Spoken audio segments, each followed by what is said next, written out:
Operation GCD with an Appalachian grin. Adventures and shenanigans, we're diving right in. Out in the holler where the secrets creep, garbage can dudes digging mighty deep.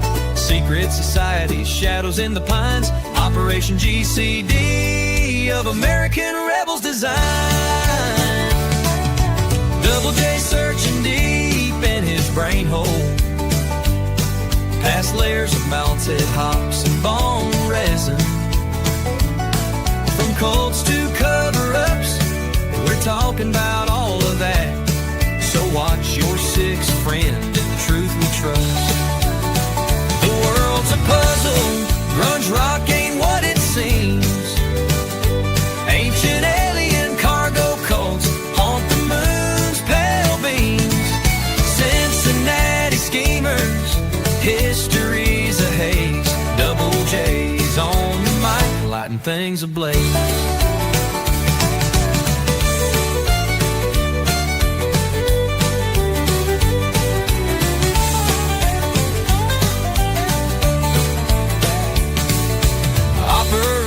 OpGCD with an Appalachian grin. Adventures and shenanigans, we're diving right in. Join us on the journey and enjoy the show. Thanks for joining us to get a little GCD. Yeah, the world's a puzzle, grunge rock ain't what it seems. Ancient alien cargo cults haunt the moon's pale beam. Cincinnati schemers, history's a haze. Double J's on the mic, lighting things ablaze. Hell, the world's a puzzle, grunge rock ain't what it seems. Ancient alien cargo cults haunt the moon's pale beams. Cincinnati schemers, history's a haze. Double J's on the mic, lighting things ablaze. Double J's on the mic, lighting things ablaze.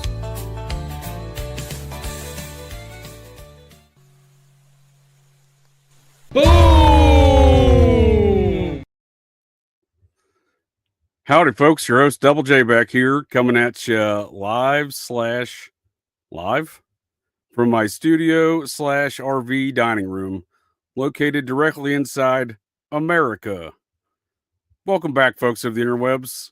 Once again, JJ Vance here, host of Operation GCD, and perhaps more notably, not the vice president. Now, I will be your pilot and navigator here tonight for this shenanigan-infused journey into the mind of this particular garbage can dude. Got a real barn burner here on deck for you folks of the interwebs here tonight. On my ongoing series here on Operation GCD, Parapolitics and the Idaho 4 case. Tonight we're talking about where is the evidence, which we're going to kind of address that from a bunch of different angles, the more obvious angles than not, like the blood-stained mattresses that are apparently not part of any sort of case now. That's odd. So, folks of the interwebs, appreciate y'all joining me here tonight to get a little GCD, and I got some good guests here on deck to join me for this conversation. Mr. Kane B, host of The Purge, and Nick, host of the Occult Rejects. Greetings, gents. Welcome to Operation GCD. How you for doing, the first sir? time for one and all the time for the other. Appreciate y'all joining me in both capacities. Kane, is this your first time on StreamYard? No, I'm a StreamYard veteran. Oh, okay. Yeah. Kane, since it's your first time in Operation GCD, won't you give an introduction here? Host of The Purge, YouTube. I like to call the YouTube Idaho 4 wrap-up channel. I hope that's an appropriate description for you, but please introduce yourself, sir. Hi, how you doing? I'm a small creator there on the Tubes of You that likes to focus on true crime from an entertaining angle. And right now we're focused on the Idaho 4 case. 4 college students unalived in their beds while Allegedly. they slept. And we've done quite a little back and forth with JJ Vance, not the vice president here. And we're trying to get to the bottom of all this. Nice. Well, I appreciate you joining me here tonight, Kane. I've appreciated your invites to the purge there. I'm a big purger, like to purge. And it's really helped me work a lot of my ideas out in my brain hole on the subject. And appreciate you giving me the opportunity to share that with other folks too there. And Nick enjoys this topic. We've done a couple baker's dozen hours on this in our series we've done here on Operation GCD and the Occult Rejects. So welcome back to Operation GCD, Nick. You got anything working on the Occult Rejects these days? We just did a real barn burner last night there on Scientology. We did do that. We had Rare Candy on. We talked about Scientology and L. Ron Hubbard and Battlefield Earth. Yeah, we got that. I got Library of the Untold coming out this Friday. That has with covering Coral Castle with Library of the Untold. Nice. I think I don't know. There was some other stuff I'm sure that we did that I'm dropping. I can't just remember. Yep. And then, of course, Fridays we got a good one coming up this week with talking the Bronfman family and some Canadian American gangster parapolitics. And that's that we got Jonah, right?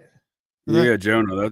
Yes, sir. Troublemaker Jonah. I will say, from my experience, he will be very, very thorough, and he does have receipts.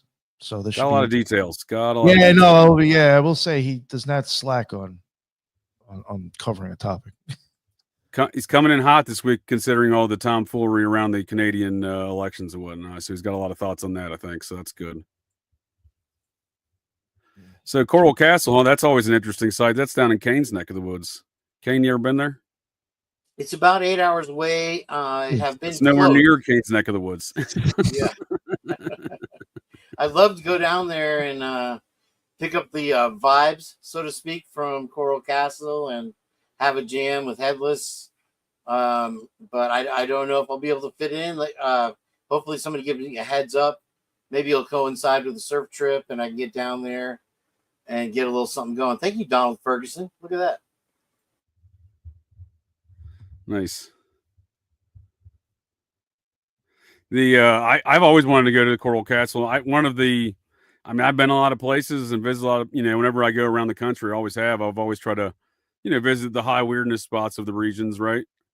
And never made it to Coral Castle, strangely enough. Probably should have went there instead of going to see Robert the Doll, though, in hindsight. That's position. It would have saved you a lot of troubles. How did it work out with Robert the Doll? Not good, Kane. Not good. Still might be haunted. Inconclusive.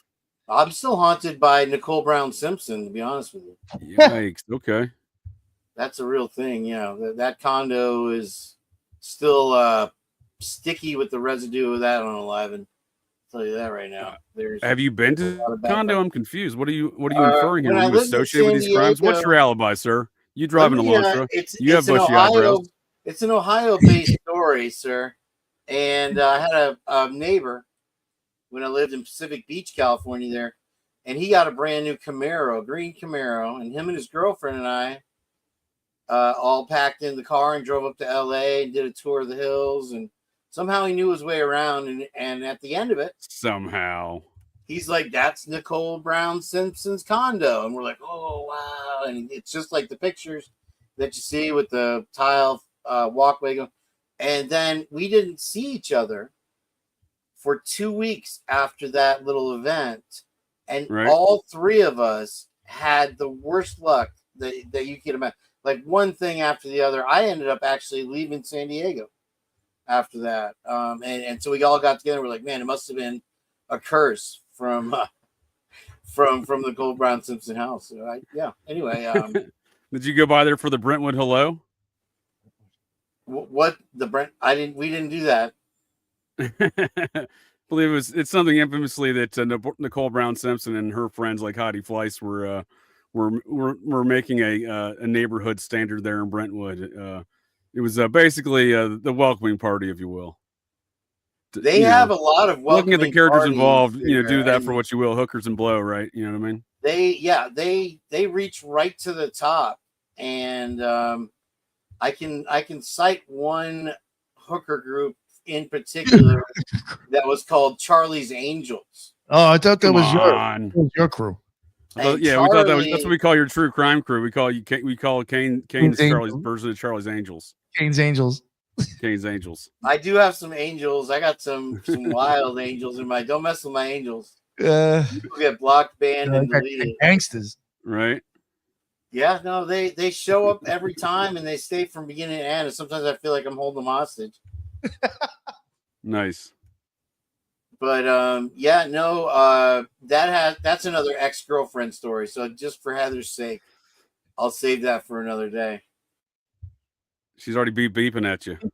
Hello, what's up, Heather? I love my Heather.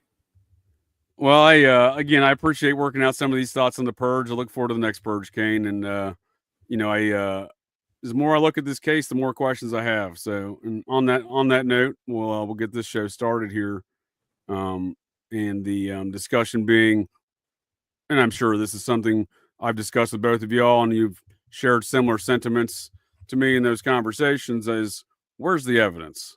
This is not anymore. And again, you can take that in so many different capacities from so many different perspectives and angles, and ins and outs and what have yous. But we'll go over a lot of those different angles here tonight. But like, just on the basis, dude, like just on the surface level, the situation, where's the evidence? Well, if you really want to begin with it, let's talk about how they got this guy through the grand jury. Let's do that. You're familiar with Idaho 4Ks, every single line of the PCA, the probable cause affidavit, is a fairy tale, which, looking at the true evidence that's allegedly out right now, it's almost impossible to create a scenario where they even were able to deliver what they delivered. And from what we understand, the grand jury had a various amount of questions. Yeah. And it was, I call it the friends and family grand jury. So they were able to say, look, we'll take care of it down the line. Just go along to get along. And here we are today. We're in Judge Hippler's world. Now, you bring up a good point, King, because so not only are they saying the grand jury had questions, and how in the hell did they hammer that through? Just the idea that they had that grand jury at the same time when the defense is pushing for that exculpatory evidence and whatnot from Bethany Funk. But like, even the stuff in the grand jury is so wildly, that we're now learning, is so wildly different than the other evidence presented in the, like you're saying, the PCA and whatnot. Like, so that's one angle of where's the evidence, right? We see the conflicting nature of these statements and alleged statements under oath and whatnot. We also see the court and law enforcement they don't care. They don't care about the discrepancies. Right? Well, they do care about the discrepancies when it comes from the defense's side. Sure, but I'm talking about they don't care about the discrepancies with Bethany Funk's narratives. They don't care about her at all, really. First and foremost, that's interesting that you bring up Bethany Funk so early. Where are you headed with that, bro? Well, they don't care. What I'm saying is, so they immediately excluded her statements and testimony out of their entire case immediately, and then after that, they had Dylan. We went through the Dylan Mortensen frozen shock phase. That narrative got thrown out. They were asleep. That narrative got thrown out, right? Then we get those narratives thrown out. Then we get the grand jury stuff that happened 2 years prior. Then that gets released, and then that now throws out the previous stuff that got thrown out. The previous replacement storyline. So we keep going through these various iterations, right? Everyone was home by 1:45. All right, well then a couple of them were home by 1:53. All right, well some of them weren't home by 2. All right, we don't know where the fuck anybody was. You see what I'm saying? But my point is, despite all of this back and forth and discrepancies, law enforcement and the esteemed Judge Hippler here, the Honorable Judge Hippler, they don't care. Exactly. And what is that book that he wrote called? I believe it's not it looks like a children's book. It's an adult book, but it is a coloring book and pop-up book. It's called Hey Dumbass, Juries Are Not As Dumb As You Think. Go fuck yourself. A fairy tale by Judge Stephen Hippler. And no, that's the state of the case we're at. Do you not disagree? This is the state of the case. Like, that's what I'm saying. Like, they have no evidence, right? Like, they have no objective evidence. You know what I mean? That they presented. It depends on who you listen to, because Steve G can be very convincing. I'm as far as the pot at the end of the rainbow there. I think the problem with Steve G's story is All of once it? they take the petroleum dyes out of the food, he won't have anything to talk on anymore. It's, you know, he's pushing a strong propaganda narrative full of a lot of false details. You know, I'm willing to believe he's being misguided. However, over time, it seems otherwise. What? Yeah, it's. Go ahead. I was just gonna say, it does seem like an agenda. I'm agreeing with you.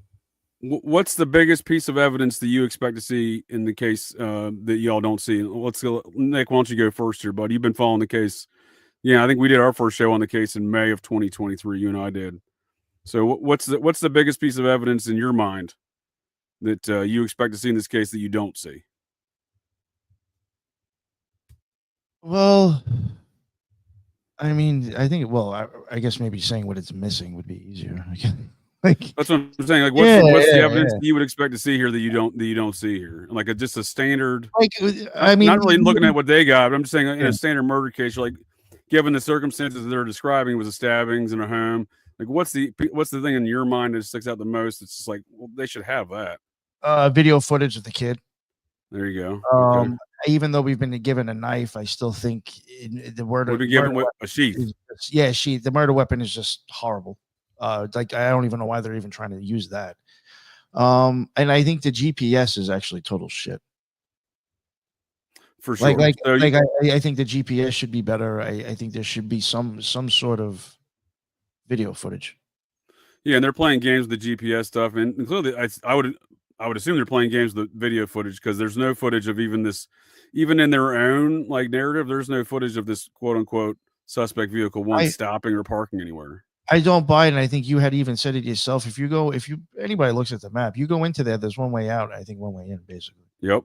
And if you were to go in there, if you, I don't know, I mean, I guess you could turn around and just go like that. But if you were to go around, you mean to tell me that one goddamn house in that whole spot did not have a camera aimed into the road at all?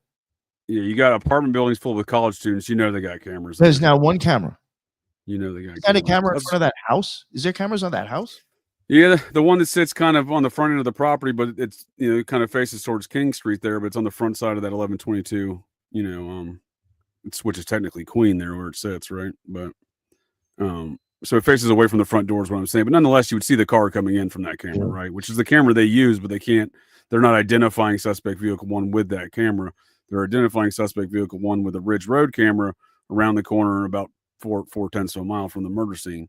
So, but yeah, I think that's been a big problem for me is so even in their own narrative, even in their own, like again, disregarding all other elements in their own, looking at their own narrative, the state does not have the vehicle parking anywhere and getting out. Like they don't know. They're like, oh, we see the vehicle parking here. We see the assailant getting out here. They have none of that. And that would be a standard thing to have. And I think one thing you have so many cameras. And one thing that's missing too, that's rather important, even though you don't always necessarily need it, but like, I still would like to know if you think this kid's guilty, can you please tell me why the fuck he did this? Sure. Because I don't know the motive. Yeah, they've not really had it. I mean, they've kind of danced around. The media's kind of perpetrated some motives, the incel, the jealousy kind of stuff. But the state's established no motive. The state's established no nexus point of the suspect, the crimes, and the victims. They initially were pushing they were following them on social media, but they've admitted that publicly that that's not the case. The state has. And I think you'd see better autopsy, whatever type of work that was at the end. I think that's very shady too by Mrs. Mabutt. Sure. So I think a lot of it, what you're saying is, what I'm hearing is that from what you're saying again is the seemingly missing the footage, the GPS stuff, which is all standard. And we were discussing that the other day with the Lori Vallow case, which is out of Idaho there, that murder case involving the same prosecutor that Kane likes to call Shushley Jennings. Old Shushley there was the special prosecutor on that case. FBI agent Nick Balance was the special agent in charge of all the cell phone investigation. And we were talking about that other night on The Purge. If you do a comparative analysis from his actions and statements and activities in that case versus his actions, statements, and activities in this case, the Idaho 4 case, I mean, he's down to a PowerPoint in this case. So his entire evidence is a PowerPoint. He's got a detailed list of reports and GPS and locations. And in Idaho 4 case, they're like, yeah, well, here's a PowerPoint we made with a GPS map with some flags we put on it. It's a very nice PowerPoint. You guys are going to love it. That's Special Agent Balance's report here in this case. There's no justification of how it was built. the detective Brett Payne's just like, well, he was sitting down the hall and he's just like, hey, go to Google Maps, take a screenshot, just put these there's no justification. They're trying to pass that off as evidence.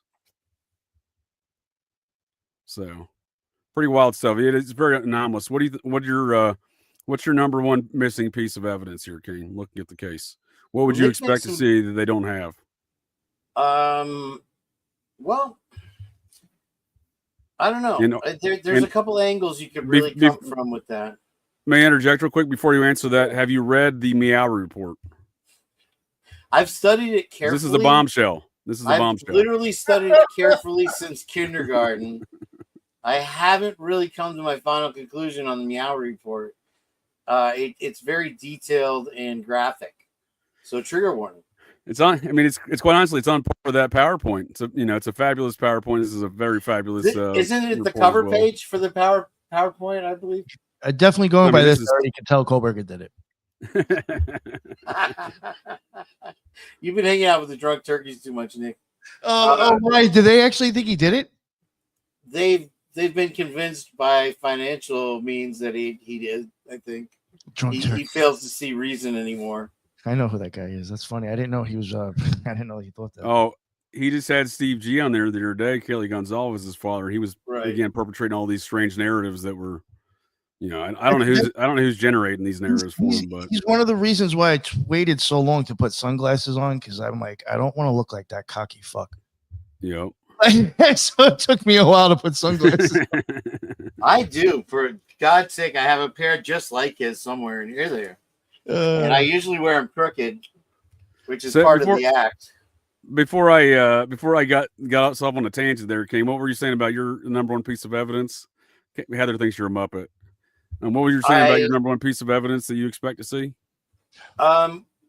64 terabytes of dick pics. Without a doubt. You want to see all the dick pics. He wants to see them. I crave those dick pics. I really, I've been sitting here for 2 years waiting for my inbox to fill up. You've been a busy man. Nick makes a good point. As far as a normal investigative case, if we go back to Sir Arthur Conan Doyle invented the forensic technique, your main objectives are going to be motive, means, and a murder weapon. Those are, as a detective, that's what you're looking for.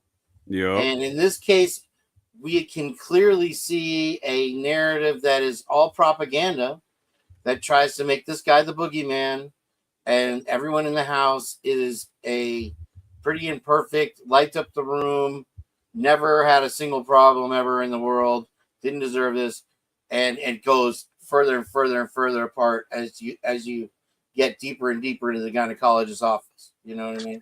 And so, when you finally look back, now, like you said, with the 23, somebody said in the chat, with the 20 or Twiz, with the 23 surveillance things, they'll not only lie, but they'll double down on the lie. Yep. And the problem going in, if you're familiar with this case, is you have a jury that's going to be swayed by a biased judge and a chip on their shoulder because they're from Idaho and he's not.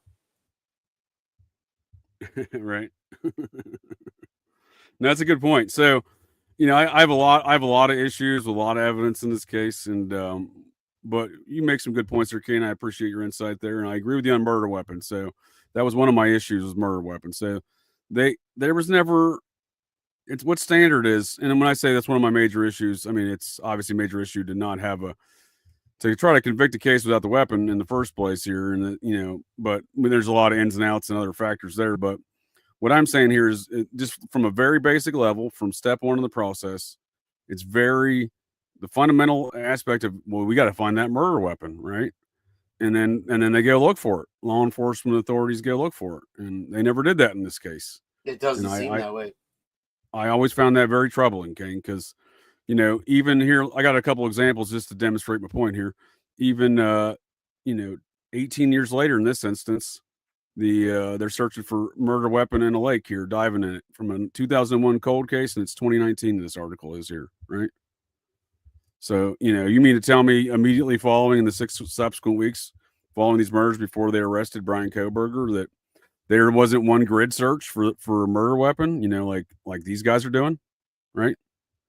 There wasn't one diving team. This is Harris County, Texas, Sheriff's Department, and Houston, Texas, diving for a knife. They were told a knife was dumped here, and they got the dive team out there looking for a knife. And then you got these guys hiking through the New Mexico mountains looking for a weapon, right? You know what I mean? So these are all different standard investigations. Then you get the guys with the technology. This fella's got a metal detector in a river here looking for stuff. That seems like that would have been useful to employ here in this circumstance. And then one more example here. You got these guys here in I think it was Argentina. They got some even more fancier equipment looking for murder weapons in rivers. So we didn't see any of that in this case. We didn't see any of that in this case at all. What are your all's thoughts on the total lack of a search for murder weapon stuff? You still there, Nick? Yeah, you're talking about the Idaho 4 case? Yeah. I mean, we didn't see any of those. We Yeah, didn't see any kind of activity similar to what I just showed, right? Yeah, that's what I'm saying. Like, I really feel like that whole aspect is just like fugazi. Like a sheath was a good enough answer. Right, but it makes you wonder, why are they not searching for this? You could look at it like they're just lazy and the fix is in, or you could just look at it like, there was never even an intent to search because this stuff didn't happen. You know what I mean? You could look at it a couple different ways, right? But like, whatever it is, it ain't right. It ain't right. You know what I mean? Well, That's how I view it. So I do think it's fake. I think it comes back, JJ, to a lot of the stuff that you got to search somewhere. I was just responding to this comment. You got to search somewhere, right? So it's too many areas to search. Well, I mean, you got to at least search somewhere. You can't be like, well, there's a vast amount of land. I guess that murder weapon's gone. Go ahead, Kane. Go ahead. How am I, as some internet, what are we called, morons and idiots? How am I able to say, well, maybe the house wasn't searched? I think you're a pretty enough. smart fellow, Kane. I wouldn't call yourself that. Well, I'm just quoting what I've heard about what my general group of misfits has been called as far as our Muppeteer actions go. But you make a great point about in the PCA from Pennsylvania, you have an item listed as knife, and it's not a paring knife. It's not listed as a butterfly knife. I've never seen something before where knife is just used. It's just some generic knife. And so if you look back at the investigation that they did at 1122, then it doesn't really take an idiot like me to say, oh, if there was some type of bushcraft weapon or machete used, could have been slipped under one of the aluminum siding panels of the house. And so instead of really they're more excited about tearing down the house than they are about investigating it. Because for me, I'm going to take it top to bottom. I'm going to pull up every single grain of sand in that area until I get a clue. And it doesn't even seem like they're breaking procedure, going in and out of the house. And according to Twiz, there was a neighbor that is in law enforcement that reported, she lives 2 doors down or 3 doors down, reported that 30 people trampled inside and outside of that house before law enforcement even got there. And she monitored the radio chatter from MPD, and she said it was a clusterfuck, dude. Well, Kane, we have photographs of law enforcement clusterfucking the situation up. What we don't have is any evidence, of a hard target search. The kind of hard target search I'm talking about from within a 15-mile radius, and every house, outhouse, and let me let Tommy Lee Jones explain it for us, please, sir. You know what I'm talking about. I love him. What I want out of each and every one of you is a hard target search of every gas station, residence, warehouse, farmhouse, hen house, outhouse, or doghouse in that area. Checkpoints go up at 15 miles. Your fugitive's name is Dr. Richard Kimball. I don't recall seeing one hard target search. Well, the one coincidence with Chicago and the fugitive is we do have a one-legged man outside of Dylan Morton's door with a size 9 Vans shoe or Converse diamond pattern footprint. Well, that's no longer relevant, right?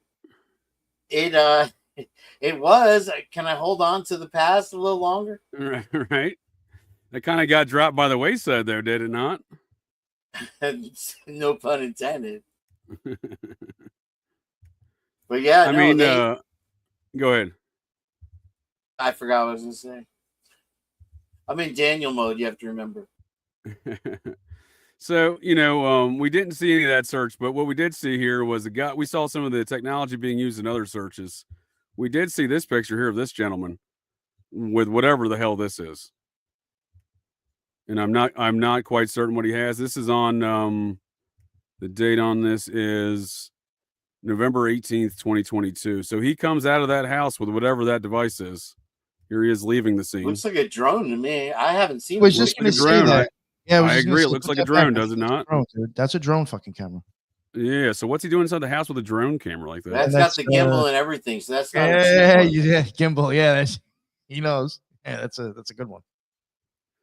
I mean, maybe he's deploying it outside the home, but he definitely was coming from inside the house with that case that it was coming in. Apparently. Yeah, that's actually a really high end one because it's got the removable propellers. And he was in the house with that? And it looks like it's basically a router. There he is leaving the scene moments before that picture. That seems to be probably the drone case he's carrying. It's November 18th, and the metadata shows that's number 3 in the series. So this one was number 8. So yeah. So I mean, there was some of them in between that weren't captured here, but yeah, I mean, he seemed to be coming from inside the house with that case, right? Well, did they use a metal detector in the general area? Did they use a magnet in the lake that's so close by, within like 150 yards of the property, to see if somebody threw it in that lake? Is it still sitting there? Now it's summer. You could go snorkeling there because there's no gators like we have here in FLA. I'd be happy to go snorkeling for some golf balls and see if we can come up with a unalive weapon out of that lake right there, which would be 10 times the effort that LE put in. For sure. And the last comment about mapping the inside of the home, I strongly suspect that wasn't being done on November 18th. I think that was done later, but I mean, who knows? It's certainly possible, right? Certainly possible. I mean, because they're taking pictures of something, right? I mean, yeah, it may be a drone camera. It could be employed for other purposes, right? But I'm saying, like, I don't know, maybe they are 3D mapping. The inside of that, but it just seems like that would be early to do it on the 18th. Why are you so worried about 3D mapping a house so early on in the investigation? Decided to tear down yet? Well, just so early on in the investigation, right? They're collecting evidence on the 18th, right? So the 18th is what let me take you on a little journey here. A little blast from the past. And we're talking about where's the evidence, right? So here on November 14th, we see they decided to suit up when they came back that evening, right? Because the day before, no one wore gloves, no one wore booties on their boots, their feet. No one had these hazmat suits on. So this is the forensic science team from the Connecticut State Police, Idaho State Police, and you can see these tags they're putting on here, which are these little stickers are marked evidence, right? They're taking what appears to be fingerprints, right? Can you all remind me? Did we have any fingerprints in this case anywhere? I don't recall hearing about any. There's not one mention of fingerprints in the entire zero. Well, you're telling me, sir, there's a murder in a home here with 4 adults, and they didn't do one fingerprint? I find that very hard to believe, Kane. In fact, I'm incredulous for you even stating that. I wouldn't lie to you. I wouldn't lie to any of your clones either. I'll honestly tell you right now that they have talked about fingerprints. And they brought in a fingerprint expert, yet they've yet to show us any fingerprint evidence. Oh, that's another good one too, Kane. Yeah. So what do you think? They're hiding it under the sealed stuff, or is this, you know what I mean? Because we have evidence of them doing fingerprinting, right? Well, Lucky from Lucky Charms claims that there's a mountain of evidence at the end of the rainbow. So we just got to follow the prosecution 100% Yeah, but faith in them, and we'll get our pot of gold. well, you lead the way, sir. I'm right behind you. So here's the deal. Now, with saying these things are still hidden behind sealed stuff, the problem I have with that now is we now see at least the vague and undescript disclosures here of the state as far as experts go and whatnot, and I don't see anything in there for fingerprints from what the state's presenting. I might have missed it. They get one surprise piece of evidence per trial. You're allowed that, and in Idaho, I think it's 3, actually. So this could be part of what they're withholding, because they like to keep it exciting. They don't want you to lose interest in this case by any means. Well, sure. You got to have a proper crescendo and a false narrative, right? You get a 50-50.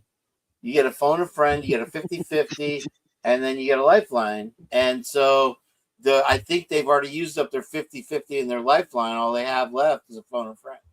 So maybe they'll call balance up and say, where are those fingerprints from the door? Now, Steve. They need Kane. If I may interject, the level of stuff you're describing, if they need to phone a friend, they better call the ghost of Cocaine Bob Evans. That's the kind of help they need. They need that kind of cleanup crew on this situation because this is a fucking mess, Kane. I can't imagine what secret piece of evidence they'd be bringing in, but how do you do fingerprinting and then you don't introduce fingerprints into the case at all? Well, you've really stepped in it now. When you're going to talk about getting into the hearings and what was said in the hearings, as far as, so I'm sure at this point right now, Heather is compiling a video of putting a laugh track down with some of the statements that Payne and Mowry have made in the hearings themselves. Right. And then on top of it, adding with Steve G's recent interview. We've got all this evidence, and he's still convinced that the stalking thing, he, at this point, it wasn't on your show. I think you were maybe in the audience, but Sarge Friday over there at Sarge Friday residence was talking about, you don't see his goal here? And I'm like, what do you mean? And he says, don't you see it? He's elbowing in, he's nestling in with the Nancy Graces and the Ashley Banfields to try to get an Adam Walsh or whatever the Walsh guy's name is. Who's doing that? Steve G. And you can see it clearly. Oh, I'm tracking with you now, sir. Okay. Right. He blew my mind hole out with that right as I took a bite into a hula burger. Well, you watch out. You might choke on that hula burger next time. I didn't have a Sprite to wash it down. And a delicious monster of sorts, whatever you're drinking these days. We were actually what's tomorrow's purge sponsored by? It's frozen Coke. It's generic though. So tomorrow's purge is sponsored by Frozen Coke, generic Frozen Coke. And also M&Ms. I'll be honest with you. I even had to drop a couple bags off with Rockford's son Jimmy, and he's apparently torn through one of the bags already. But one of those big $6.99ers now. You sure it wasn't the rats that didn't come back, right? Listen, bro, don't try to tempt fate over here. I gotta go. Tell Nick that. You gotta tell Nick that story. Tony's here. It's not happening right now. We have too much, and I have too many things in my system, perhaps right now. Well, I gotta tell Nick the story if you don't mind, then please. We're in the middle of an Idaho 4 Purge live stream over there on Kane B's The Purge. Literally in the middle of a conversation, Kane gets assaulted by a large rat during the middle of the show that had broken into his house looking for some of those M&Ms and Cheetos that he was talking about. Listen, today's show is brought to you by Cheetos. That's funny that you say that. I knew it. I knew it, Kane. I knew it. Sitting here, I like the puffed ones.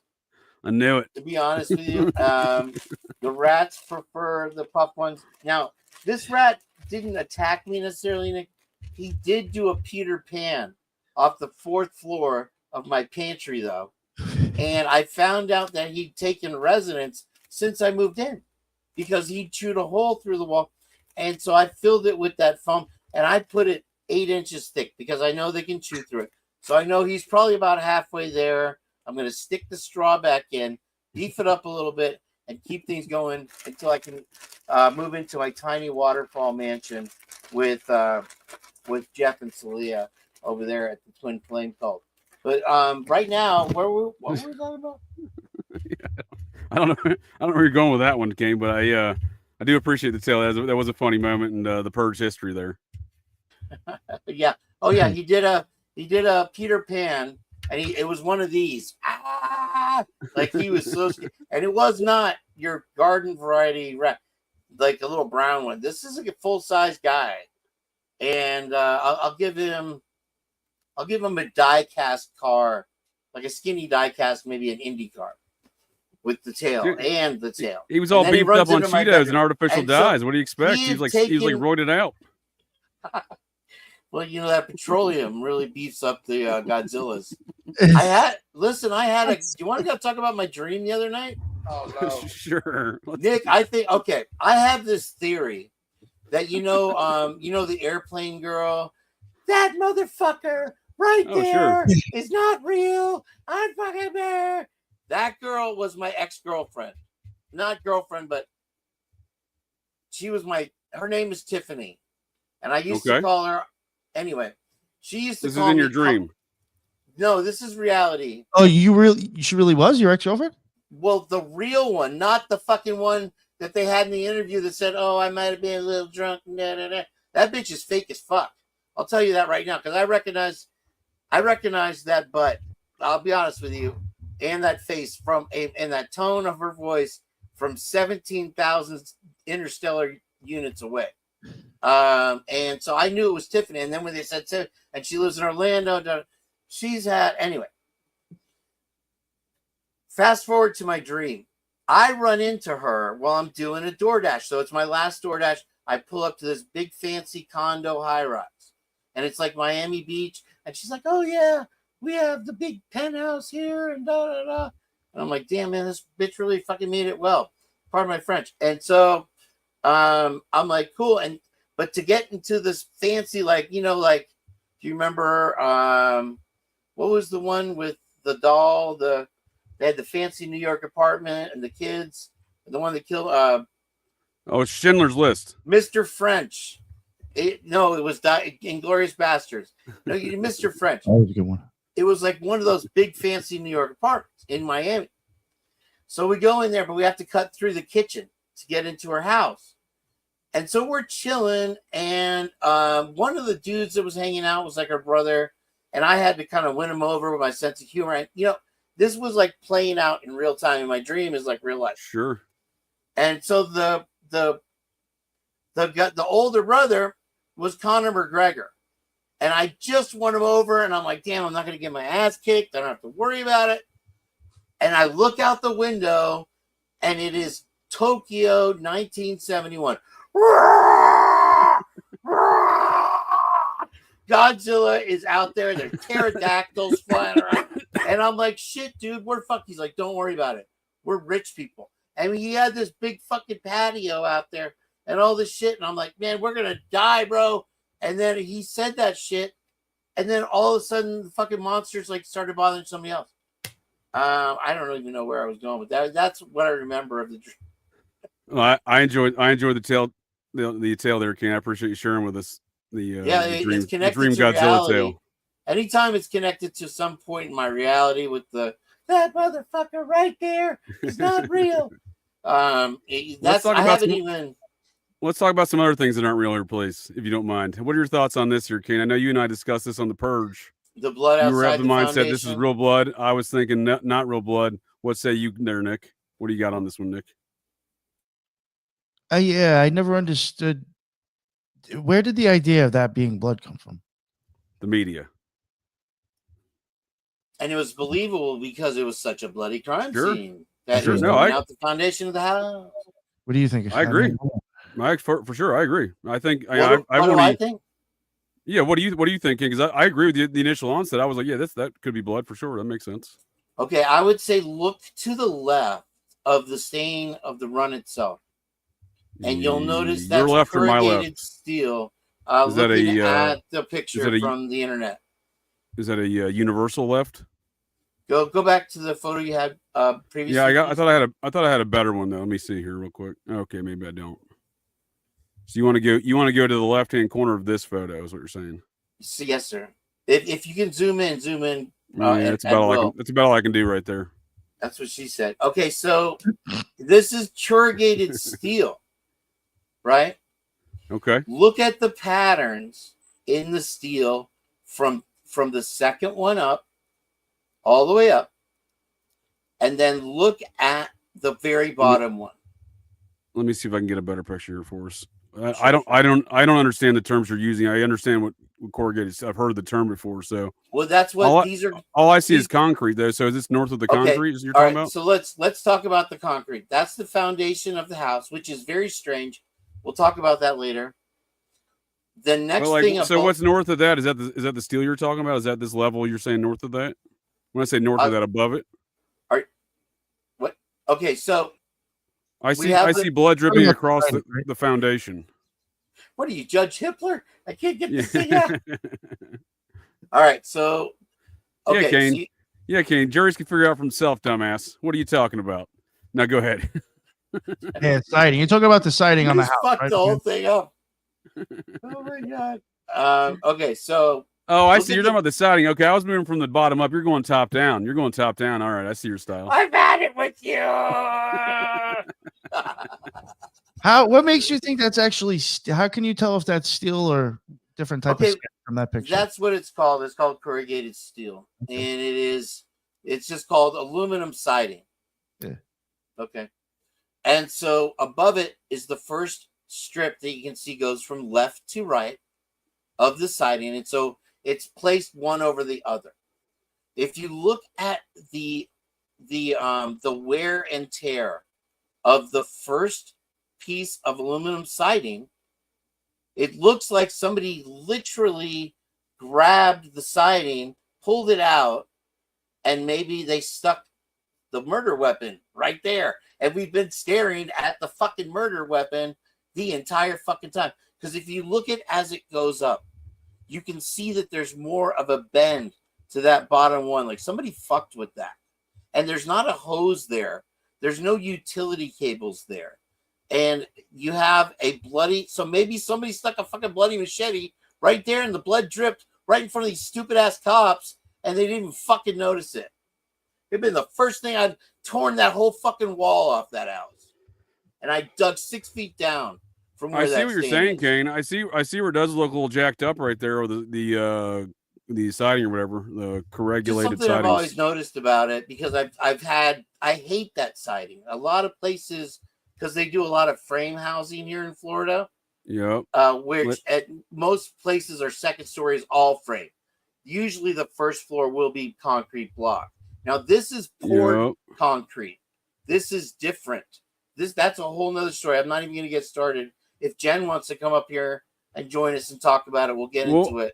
Because I'm in the mood. Let's talk about the blood here before we get too far off on corrugated siding stuff. So I like the idea that there's someone messed with that. It clearly seems messed with. So what I think that is someone did mess with it at some point in time and they've sprayed some sort of substance, some sort of tar or some sort of sealant up in a crevice for some reason at some point in time in the past. Because as you pointed out, this whole thing's a patch job, right? So the whole house is kind of a patch job. Well, that's a good point also. Yes, sir. But negative. There's no reason you don't think that's a patch job? There's no reason to put lubricant sealants? You want no glues? No, it wouldn't run like that. Sealants don't run. You might have a little drip. What about a tar? What about a nice tar? Use tars on roofs. Not for that's what I'm saying. What if it had a different purpose to seal something up in a patch job kind of house? Right. I don't think it. I don't know. I honestly, in my heart of hearts, don't believe it's blood. But I wasn't there to pull that siding off, so that will forever remain a mystery. Even that poured concrete wall will remain a mystery. But here's a good point when you look at the bigger picture. Backwood Beats Douglas Outlaw, who made a theme song for you. A whole album for you, as a matter of fact, and an album for me and my theme song, and he's amazing. Please subscribe to Backwood Beats and Outlaw Rhythms. Pointed out that this house has had more than 2 renovations over the years, and so the property itself dates back to mining days. And from one of the reports I got, and I cannot 100% verify it, for Eddie Maiden One Nut, which he always likes receipts, but a very likely story is that this was previously a store, like a general store, this property. I don't know if the foundation is the same from that, but over the years, in an interest to make money, they flimsily added additions. And I would not be surprised if these were done by non-contracted workers that were just do it the cheapest, throw it up. You can see that the utility lines and the lines on the power pole are clearly not up to code. And when they for sure. Kane, one thing I just did want to add, like if people have like looked at other photos of the house or stuff of the house, I had even noticed myself there's a lot of shoddy and half done work. In my opinion, I think it's quite possible that piece just never got put on the fucking house. And that goes a long way, Nick, as far as when you talk about the acoustics within the house and with the surrounding neighborhood, and you have people screaming bloody murder all together at 4 a.m. like a chorus in an amphitheater type setting. Now, Twiz drove by there also again, and he said it's such a tight, it's like a tiny area, and you can't get more than one car up that Queen Road to save your life at a time. And so we're kind of fooled. I don't know if they use wide angle cameras for the most part, but it's an amphitheater. So that's a good point. So that's more of the evidence, right? Where's that evidence? We don't have any evidence of any noises. You're reciting a great point of the 4 a.m. murders, but that's missing evidence. We have no evidence of anyone reporting any noises at that hour. But we should. We reasonably should. JJ, you ignorant slut. Listen. How dare you, sir? How dare you? Don't come in here with your Judge Hitler attitude. Better than me, Kane. How dare you? They did an inside-outside bark test at 1122. And that covers all the acoustic properties they were able to. Listen. You should have started out with that. You should have told me I had a bark test in the beginning. I wouldn't even have questioned the lack of noise. It was done by Payne. So remember, he's got a low center of gravity and vibrations cling to him. Twiz was making a comment about the videos not showing the substance on the side of the house. Was it before the events or after? I wonder. He didn't specify. I would assume with Twiz that it was probably before. I was assuming as well because it was one of those loud noise complaint calls. In the end, I do feel that it's not what it's cracked up to be, but then again, I wasn't there to tear it apart. Sure, I wish I was. Sure. Yeah, thanks, Twiz. I figured that's what you're referring to. So I'm good with it. I'm okay with it being blood. Again, that's what I was long under the pretense of as what the media was reporting and whatnot. But my problem is, as you can see in this picture, and as indicated by reports, this was never tagged. There was no indications of any interest in this area. These guys this is November 14th, and they're just milling around the scene doing evidence stuff. Yep, November 14th.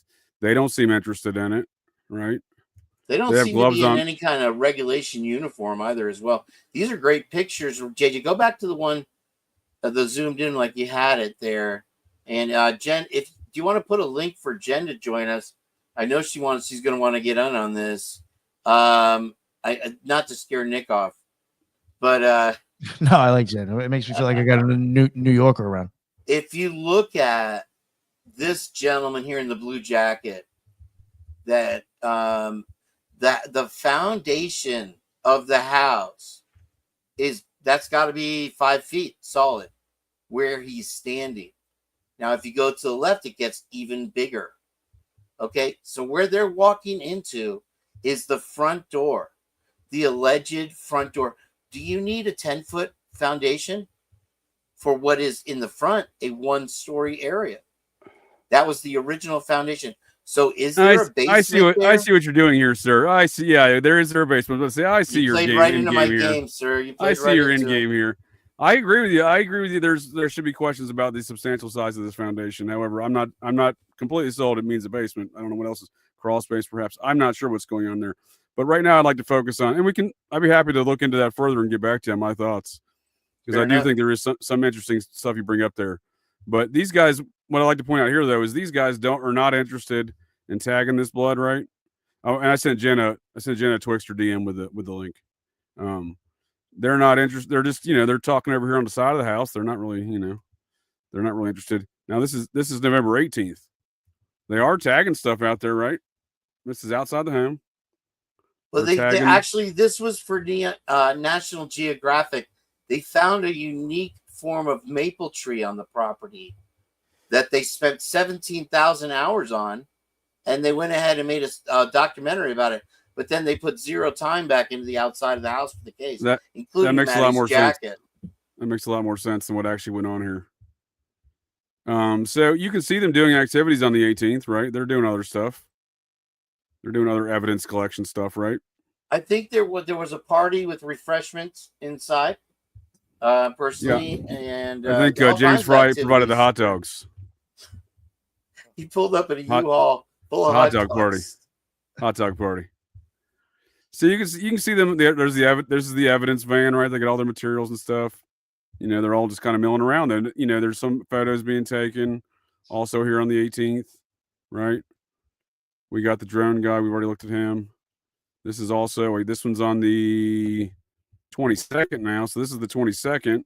Now they're all looking at that dirty ass table, dude. So let's be honest about the situation. I think I've mentioned this before on The Purge. When I was their age, I was in the Air Force, but I lived in a flop house. My roommates and I was parties every night of the week whenever we were off work, basically. So our kitchen looked like that, but I would not expect some young women's kitchen to look like that. I mean, that's fucking filthy. There's some really moldy shit on that table. These guys are just looking at it, though. They want to get a good look at it. There must have been an event. Maybe a rat jumped off their pantry. Yep, could have been. Then what I'm showing here in these pictures, in my opinion, is they made the appearance of collecting evidence, right? Because they did fingerprint stuff. Go back to that last one, JJ, if you don't mind. Yeah, this is the appearance of doing evidence, right? Why are you taping stuff off on the roadway? You couldn't ask for more of it makes you look busy, right? Go take a couple pictures of the road out there, okay? Yeah. You said National Geographic, right? Yeah, so she's got a tape measure going in between the width of these two tire tracks. But I mean, to me, that's just busy work if you're not addressing the blood or the fingerprints. You know what I mean? I know they had to earn their paycheck. They had because this is a week after they put the tape on for the fingerprints. What I'm saying is should have went on is they flagged the scene for the fingerprints. These folks come in and process it, right? Well, they should be more focused on processing those things than whatever the shit we actually see evidence of them doing is what I'm getting at. What do you think, Nick? To the processed church shit now? Is that what? I hope, Lord, I hope not. I hope not. I do. We invoking them today? Oh, good. Could probably somehow. I mean, we probably could, but one thing that we invoking them today. One thing I was gonna say. I mean, maybe it's not like the best comparison, but when you kind of look at the Gilgo Beach scenario, there was nobody even killed inside that house, and the law enforcement was there for days going through that shit with a fine tooth comb. That's right, because you went to that scene, didn't you? Yeah, but there wasn't nobody got murdered there, and they were still there for days looking at stuff. And there's actually bodies in this house, and what's going on? There were bodies. We haven't seen them yet. Well, they're supposed to. Thank you. Allegedly. Hey, so I mean, did they even exist? I want to give a shout out to my boy Toes, who's in the chat. I just saw for introducing you and I. I would never have heard of you had it not been for that gentleman. TOES. Yeah, T period. Pam. You're saying Pam. Spam. Panned. I smell ketchup and onions now. It's kind of gross.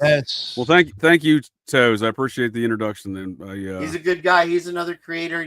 He actually just released a video that's pretty interesting.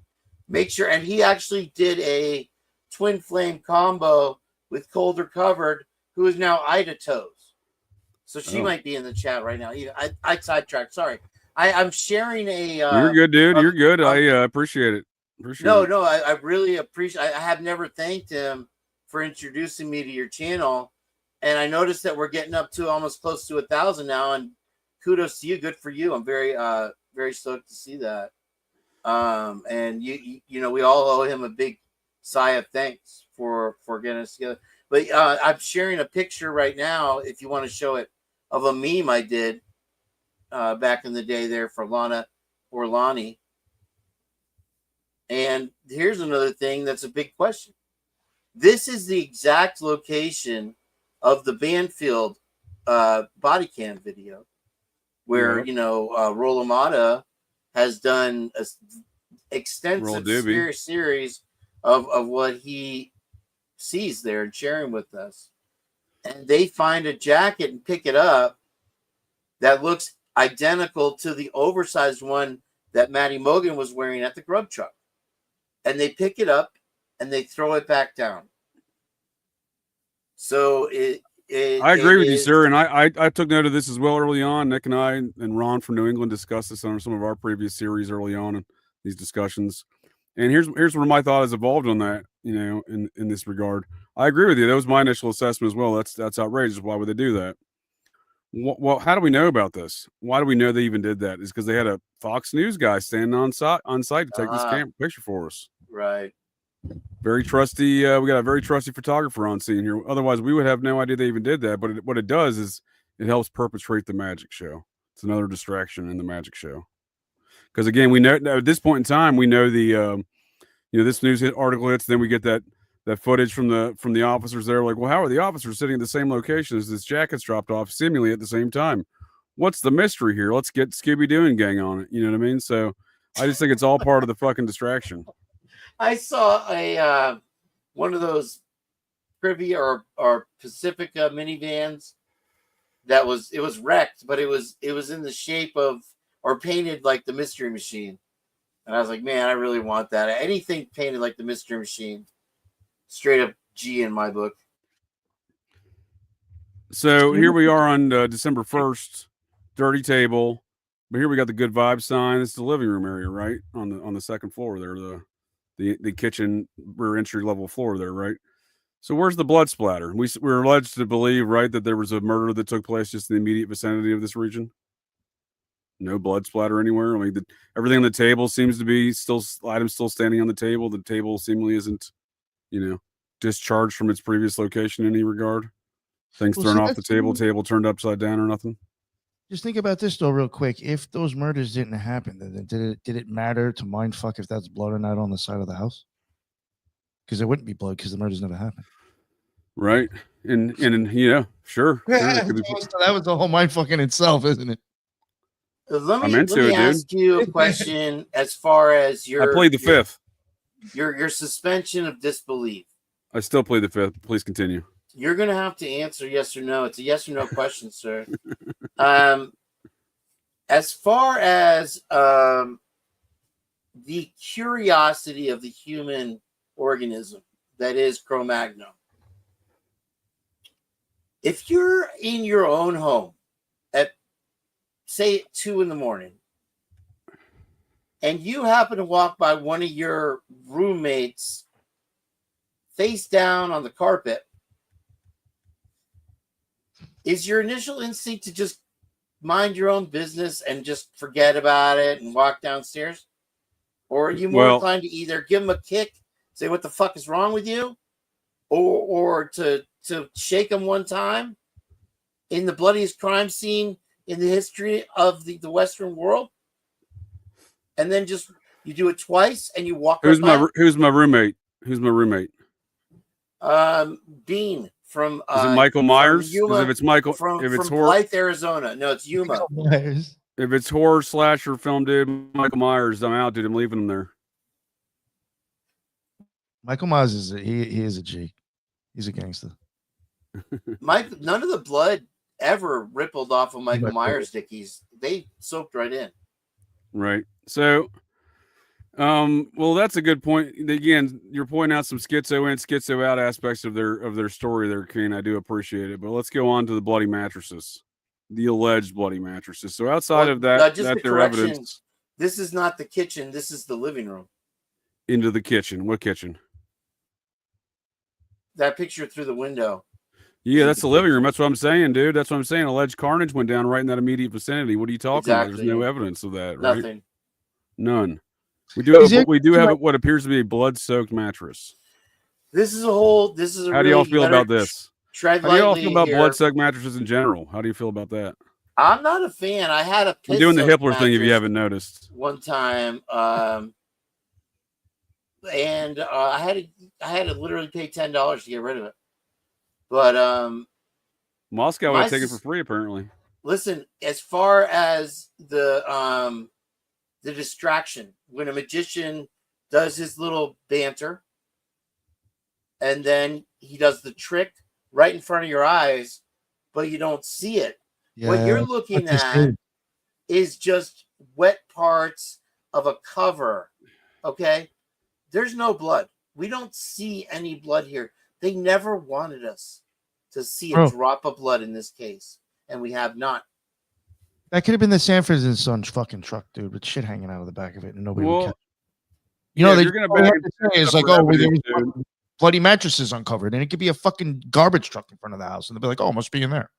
Well, if you're gonna hide blood, it'd be much easier to do it in a tarp like they've done here, right? And secure it much better than whatever they've done there with the mattress. But nonetheless, we saw that going on January 6th, 2023. We just learned recently, though, however, via the esteemed legendary Judge Stephen Hippler, he says here in this recent order that first of all, he says, "Hey, dumbass, learn how to use your computer. Juries can figure it out for themselves." And then he also says they decided not to collect mattresses and bed frames as they and why they swabbed and or applied amido black where they did. So he's saying in his little footnote there, like, hey, dumbasses, they didn't even test the bloody mattresses. How do you feel about that one? Yeah. Good. I mean, this guy's fucking daring, isn't he? Man, great look, brother. This is fucking daring. This guy. I'm processing, my friend. Damn. Well, let's not process too hard. I have to say though, I really agree with something. You'll find yourself with the process. Well, this live might get cut off. Kane, what are you saying, Nick? I think a huge thing with this case, and I think like as it's going on longer, they're proving their point by getting rid of the house and getting rid of all these kids being cremated. It is the whole sleight of hand with the whole magician thing. It's very much even like I would even call it Nazi-esque magic, where you are being shown things and being said something and neither match, but you believe what you're being told. Now, like, because of people being probably duped into censorship of horrific things. We're not going to see any blood. We're not going to see any of the mattresses because it's too horrific to show us because it doesn't fucking exist, but we're being told it did. But we're not being shown any proof. A lot of this case is that you're hearing things and nothing is being shown to back it up, or more things are actually disappearing to back up the shit even happened. It's all what you just said. It's that whole fucking magician sleight of hand bullshit. And Nick's a former magician. That's why I think it's very occult, because I think that's what the fuck's going on. Good call, sir. I appreciate your insight as a former occultist yourself. You have a distinctive insight. You just got Telltale's attention, I'll tell you that. Yeah, you don't. Listen, sometimes the video does not have to match the words. When you want to talk about the song, the lady in half trick was taking all the remaining evidence out, putting it in a U-Haul from Pennsylvania, and having your dolt assistant, Sheriff Chief Fry, drive it right by the cameras out into forever. How dare you, sir? That's a brilliant law enforcement man, Chief Fry. He was a good driver of that U-Haul, too. I commend him on his efforts. They cleaned that house out real nice, Kane. You want to tell me they didn't clean that house out nice? I want to give Jeff H. credit right now, and also Doug from Backwoods, because any of the three of us, the thing we would have been most focused on, Jeff H., looking for evidence, Doug Outlaw, and me would have had LiDAR. We would have had metal detectors. We would have had audio equipment, and we would have tested the decibel readings from room to room from the get-go. Also a video, top to bottom, and we wouldn't send in a drone to do a man's work. Well, they sent a drone to scan the walls for kilos of cocaine, and that was about it. They might have found cocaine Bob. They did something with that imaging, right? Yeah, they probably imaged the house to see if there was anything in the walls. if there was drug activity going on, I'd make sure everything was out of there. Right. It was gone, man. It was gone. And so he drives away. I'm just making that up. And now all the evidence is gone, dude. And then like, okay, we just got to tear down the house. We don't care what the family says. They don't care that one of their fifth generation vandals gets attacked by 50 football players in balaclavas and ski masks. A year later, they try to bury the story and then have a voluntary investigation for the people involved. And then according to JJ, they've moved those players on now. We never got the names, nothing. They did this all under a shroud of secrecy. And so when you talk about now, when you watch a magician, that's one motherfucking magician. When you got a coven of magicians trying to fuck with your head, you don't have a chance. No. Hey, now let's not get all the witches involved here. We don't need no. I already got Robert the Doll cursed activity. I don't need witch spook activity or Kane. Not to mention your transdemic. Not even to get into politics. Not to mention the transpocalypse, Kane. Let's watch out now. But like this. Even Kane, this is a perfect example of like what you're even saying right there. And not to, I don't care about either side. I just think the whole situation is fucked up. But when we had that situation going over in Ukraine, if people were to pay attention to the actual news in the video footage, at some point it was on all major news. It wasn't just Fox, or it wasn't just CNN, it was on everybody's. You would see on the bottom, this video footage is supplied by Azov. They have to tell you where the video comes from. The Nazis. The Azov is a Nazi battalion over in Ukraine. Why the fuck are we going by what Nazi battalions in Ukraine? Why are we using their video footage to tell us their fucking news? Why? Typical. Why aren't we looking at, like, why are we taking Nazi fucking footage to tell this country what the fuck's going on? Because it's magic. Good question, sir. It's fucking magic. You know, you have to even think a lot of the footage that we get shown can be easily fucking done on probably ChatGPT because it's like 480p quality at this point. Oh, dude, for sure. You know, like when they want to give you that view of like, oh, like this is the camera view from like, you know, whatever it fucking thing is like detecting where it's going to go. That's such shit video quality. You could remake that like nothing. It's so easy to fake video quality like that. Yeah, I would say at this day and age, anything can be faked on the videos like that because, you know, it just even beforehand, I remember back. So this would have been circa 2000, January 2001, maybe. I'm doing some security. I was Air Force MP, you know, active duty at the time, young in my career, but I was doing some security at an Air Force installation over there in the Middle East, and you know, I get back off of work after working night shift one night, guarding, you know, the flight line and whatnot, doing some patrols, and I see the news on in the TV in like my little dorm, you know, little dorm quad area, and stop in the lobby there in the area to talk with some other folks live in the building there, you know, eight or so rooms in the little building or whatever, little day room with a TV or whatnot. Dudes from the night shift or day shift are sitting there or whatever. I'm like, hey, what's going on? They're like, oh, there's bombing missions being out of our base. I was like, I was on the flight line all night. There's no fucking bombing missions. There wasn't a fucking plane that left there last night. He goes, what's going on right now? I'm like, bro, I literally, like, look at me. I just got off work, dude. There's no bombing missions going on that fucking flight line. But I stood there and watched it. They were reporting bombing missions going on from that flight line in the previous evening. And I was like, that's bullshit. So they can just say whatever they want on the media. And that's kind of what I'm getting at here. And speaking of the media and magic shows and media, and long before we heard the term K-bar knife associated with this case, did y'all realize that Kohberger's public defender in the state of Pennsylvania was named Jason Labar? Kind of sounds like K-bar. K-bar, but with an L? K-bar equals 33 as well. Just throw that out there. Does Labar equal 33? Let me look that up. That was even nothing. Kohlberger's in G building. Yeah, but dude, you just take the L out and put it with a K. You got K-bar, and that's his attorney Labar. What are we talking about? How weird is that, dude? Yeah. I'm not saying someone planned it. I'm just saying, I mean, it's fucking high weirdness if you ask me. Wow, it's 34. It equals 34. So close. Well, if Detective Meowery was counting, that would be a 33. So, on that note of the, you know, I just thought that was weird. So early on in the reporting, you're looking back, and, you know, and because so what do we know? We've known all these things: the bloody mattresses, the bloody house. Even the media, to a certain extent, is giving us a lot of information and continues to perpetrate a lot of information that's not inside the court, but is accepted as fact, right? So a lot of this whole thing is what is you're kind of describing as well there, Nick, is a magic show of sorts, right? Yes, I think so. So, and in that magic show, they've had to incriminate Brian Kohberger in the court of public opinion in this aggressive media campaign, if you ask me.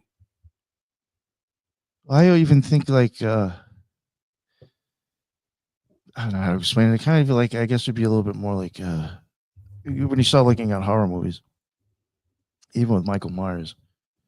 This, I can't really get into it, and a lot of people may not even understand this, but even the way the killings were done, to me, it was very kind of like Michael Myers or Jason, even Freddy. Again, they're always, at least specifically Michael Myers and Jason, they're always after a chick. Yup. They're the beast, and they're trying to fucking slay the whore, and they're going to slay they're one on there. after sinning couples, and they're going to teenage kill everything couples. else in its existence, regardless. They have no end to the There's no end to it. It's just slay. Yes, and I do get that. It's kind of like a Manson style killing, is it not? Even another thing, I know this is weird, but like I think it's another level. To be honest with you. It's a year off. I'm just trolling Nick because he wanted to talk. He was saying we could talk about processes. I was like, oh, Michael Myers stabby stuff. Let's talk about Manson style stuff. I even question like Jack the Ripper type of almost style stuff too. I would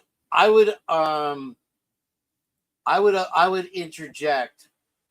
Is that Kane or is that a Shaolin monk talking to me? What's going on right now, sir? That's Paime right there, and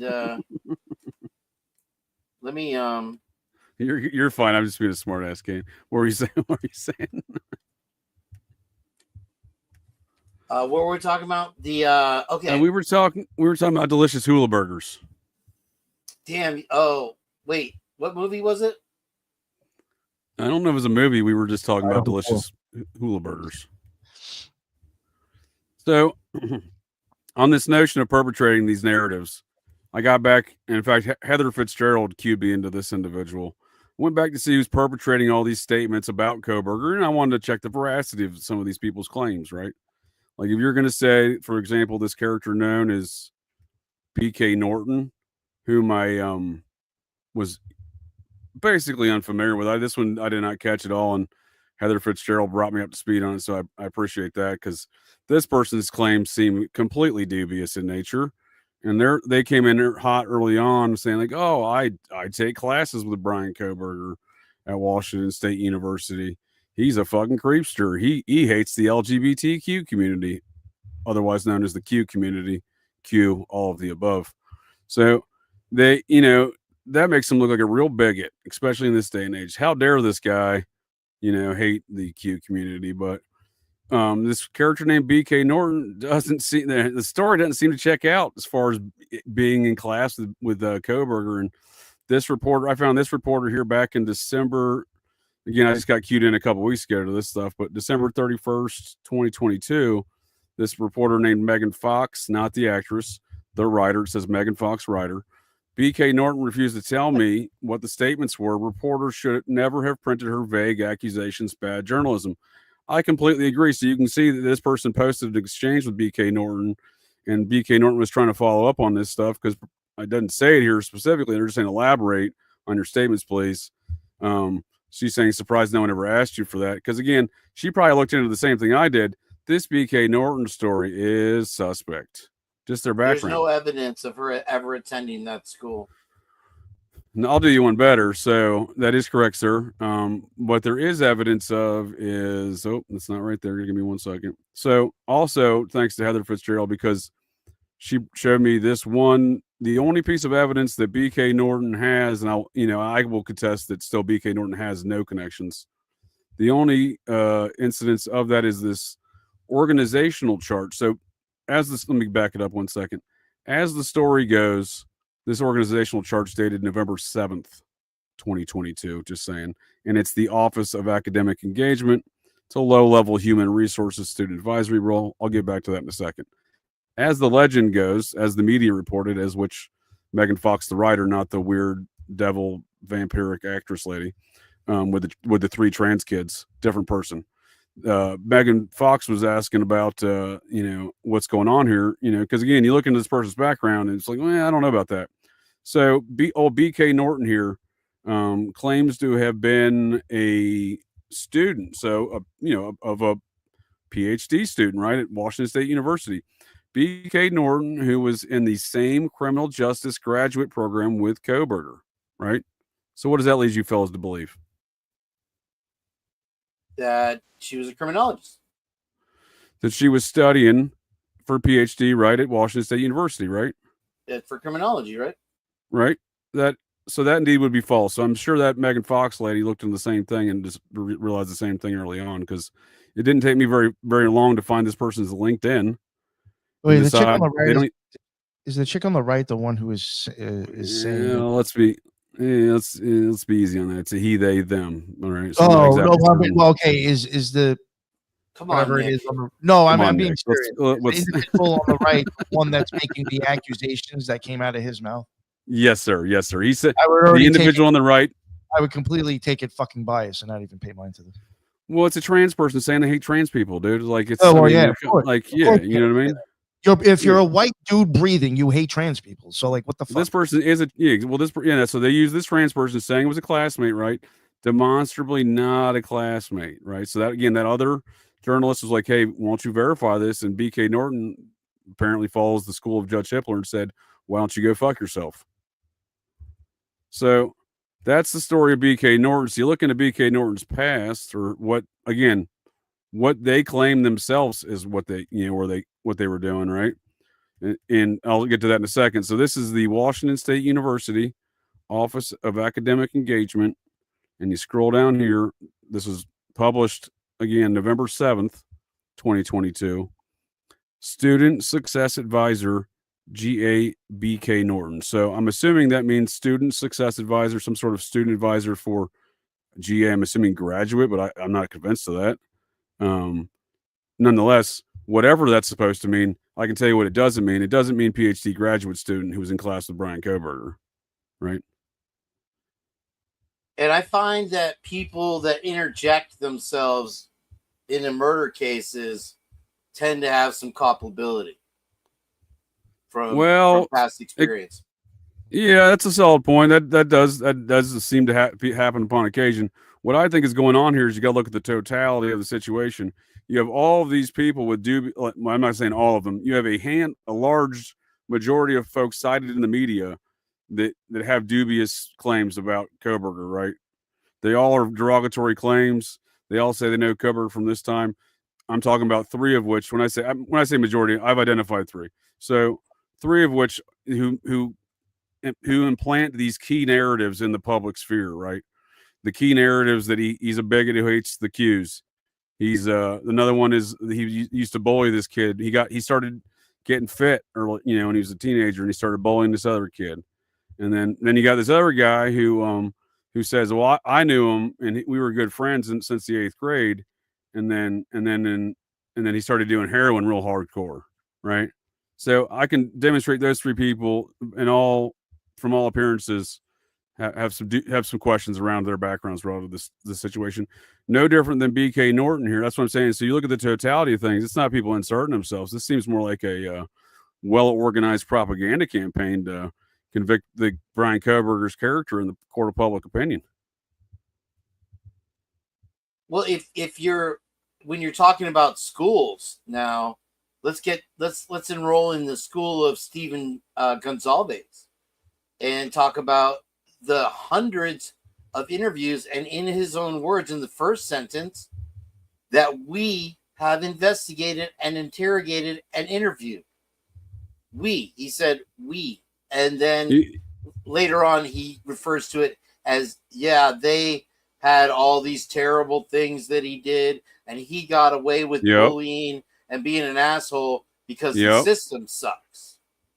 And those are all just random statements made not under oath, right? Because I can go find a couple dozen of those saying, this Kane guy's he's a real dick. Give me 30 minutes to be back here with a dozen statements. You know what I mean? Like, that's what I'm getting at as I'm being a jackass, Kane. And so, like, those are just people who, like, let's say they do exist. let's say they did make those statements, right? I'm not willing to believe that. You know what I mean? I think these are just things that, if these papers do exist and someone's just written some shit down and put a name to it, dude. Because again, look at this Bodie Norton situation. BK Norton is known as Bodie Norton, but is also now known as Bodie Queensberry because they got married. The stand by 1 second. Yeah.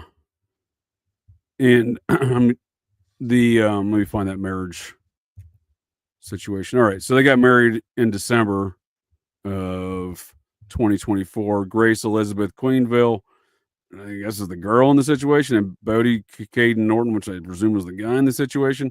But he took her surname. It's not the first time I actually seen that before, I suppose, but I don't know what's going on gender-wise. Don't ask me. I don't care either. Nonetheless, that's why you see the name here, Bodie Quenneville. Although, in its graduate studies at Portland State University doing psychedelic mushroom stuff, it goes by Bodie Norton still. So you tell me, Johnny. You tell me. I don't know. It's a mystery, much like it's gender. Bodie. Isn't that the guy in Point Break? Bodie, yes, sir. You know it is. You know it is, Kane. Don't ask me like you don't know. I have to pose the question. I wasn't sure if you were a West Coaster or not. But when you I'm crazy for Swayze. That might be Swayze's best role, perhaps. Yeah, arguably Keanu Reeves too. Also, well, let me turn this thing on. Now you're diminishing his work in Bill and Ted's Excellent Adventure, but I will let you continue with that, your opinion. All right. We both know that So I Married an Axe Murderer is the best movie ever made. It's legendary. I'll give you that much. So here, back to BK Norton here real quick. Let me just close this out. So, by its own admission, you can look at its own experience, and from 2021 to 2022, it was in Keene, New Hampshire. Way across the United States, some 2,800 miles, I believe. From 2022 present, it's doing some sort of, looks like medical home billing, maybe. From 2024 present, it's a graduate student at Portland State getting a PhD and part of this research director at a nonprofit that doesn't file any IRS documents. So they're a bunch of dicks, probably doing hood rat shit. Who knows? It's like that Kane guy. Like that Kane guy. So this is all like, Keene State College in New Hampshire, yada, yada, yada. So seemingly this person in public records searches has no history of records addresses anywhere other than New Hampshire and Vancouver, Washington, and Massachusetts. So I'm going to go with they've never lived in Pullman. That being said, they were on that organizational chart. Do that for what you will, because they don't list it here anywhere. Their education is, Middlesex Community College, right? Over there in Massachusetts, I believe. And then you got Keene State College, right? Criminology, Sociology, 2018 to 2021. Portland State, they just graduated with their master's. Now they're in a PhD program there still. So by their own admission, they have no connections to Washington State University. Bodie. Have you seen a little dog? His name's Scooby. He's right. How do you then? Okay, so bad journalism is all that seems to be left in journalism. Anyway, it's all. Am I back? What'd you say? I missed that. I cut out. I was saying bad journalism. It seems to be the only aspect of journalism that's left. I don't understand why people even go to journalism school anymore. Yeah, but I'm not willing to write it off like that, Kane. I'm not willing. It's just, this is all well too organized and structured to just be bad journalism. It's not one person. It was one person. All right, I get it. Fine, right? The next guy claims who really inserted the narrative on the heroin habits. Again, he may have had a heroin habit. I don't know. What I'm saying is this fellow who perpetrated in the media, pardon me, and was largely quoted as that, demonstrably didn't even go to the same high school as Brian Koberger. I have pictures of the guy's yearbook photo. He went to fantastic. He went to a high school an hour away, and this fellow's father does live in Koberger's hometown, strangely enough, which again, the other guy's an hour away, whatever, but his father's retired command sergeant major from the 7th Special Forces Group at Fort Bragg Army Base.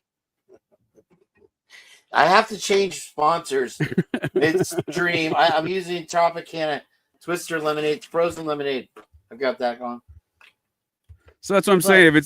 Wow, dude, wow, you're if it's blowing not my a well mind, Wolf. organized camp, if it's not a well organized camp, it's not a one off, right? You see what I'm saying? It's not like, oh, this one person, only BK Norton, right? You see what I'm saying? Right. Well, that's why I was saying if you subscribe to the School of Steve G, then you have hundreds of interviews that we have conducted that say what a terrible guy, what a creepy guy, what terrible things we did, which again is just an effort to proliferate motive, which they don't have. And so if you say you've got hundreds of interviews, you better show me fucking hundreds of interviews at this point. I put those hundreds of interviews in the same category as those 56 terabytes of dick pics. That's something I do want to mention too, that I didn't know, like, I really, like, when you had asked me the question about things missing.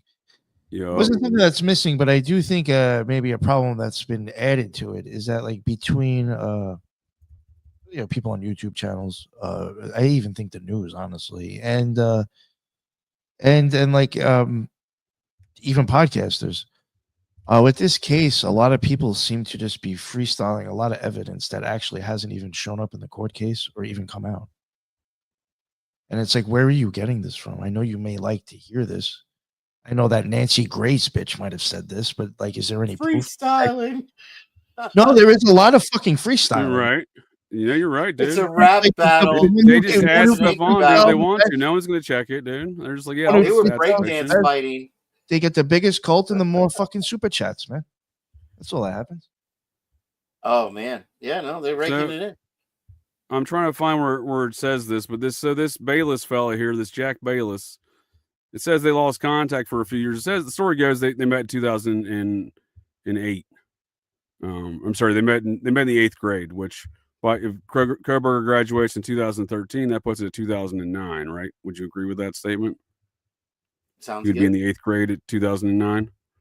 So this dude was his dad had just retired from the Army in 2007. Again, his dad moved up there in 2009, but by all records, this dude, unless this period of time where they didn't ever talk, which is immediately after they met each other in 8th grade, because the dude went to a different high school in 9th grade. Do you see what I'm saying? Like, there's this weird, seemingly these stories don't check out.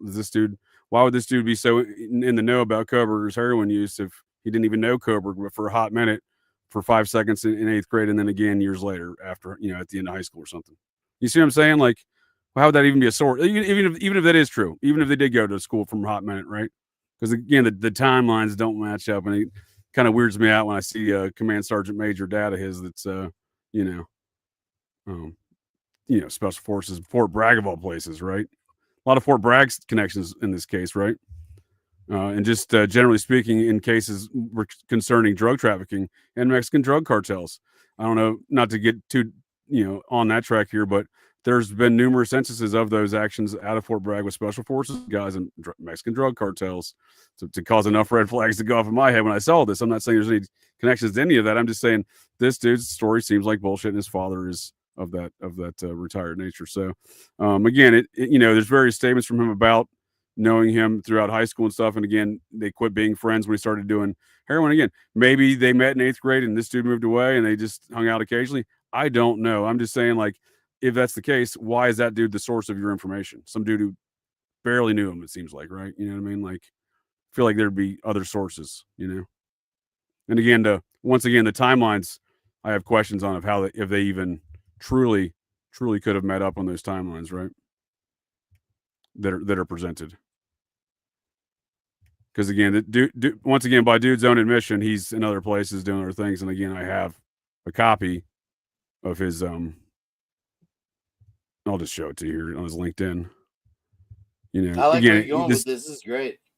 What I'm saying is the times just don't match up, right? It's the same dude because I verify it with the same high school and the same yearbook photos and the same picture on his LinkedIn, Jack Bayless, right there, Allentown, PA. So he's in high school from 2008 to 2012. So how's he meeting Koberger in the 8th grade, right? You know what I mean? If he's in high school in a different town and the same time frame, right? So I'm saying the timelines just don't seem to match up, and he's not that far away. He's like, he's actually right by DeSales University, strangely enough. It's not that far away. I'm just saying, like, their statements don't seem much like BK Norton, right? Their statements don't seem to jive up. And again, he helps his dad out at that nonprofit he runs. This is a retired Command Sergeant Major 7 Special Forces Group. He runs this. Again, this is out of Koberger's hometown, the neighboring town there in the area. This Valor organization, dude definitely lives there. I'm just saying his son definitely didn't go to high school there, though, as per his son's own statements, right?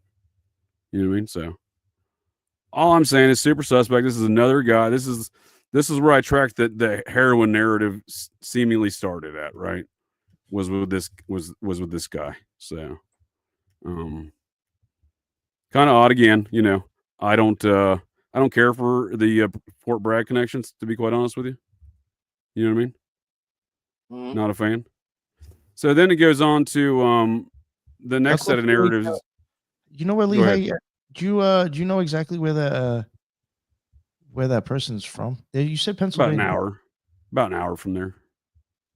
I was just wondering if there was any connection to these Zizian people over in Pennsylvania. Oh, now we're getting the Zizians involved in the mix. Lord Now have you're mercy. getting Well, I don't know. We were talking about territory trannies there. before, and just like shady people, and then you mentioned Pennsylvania. We have talked Right. about The so well before we go back any further, That topic too.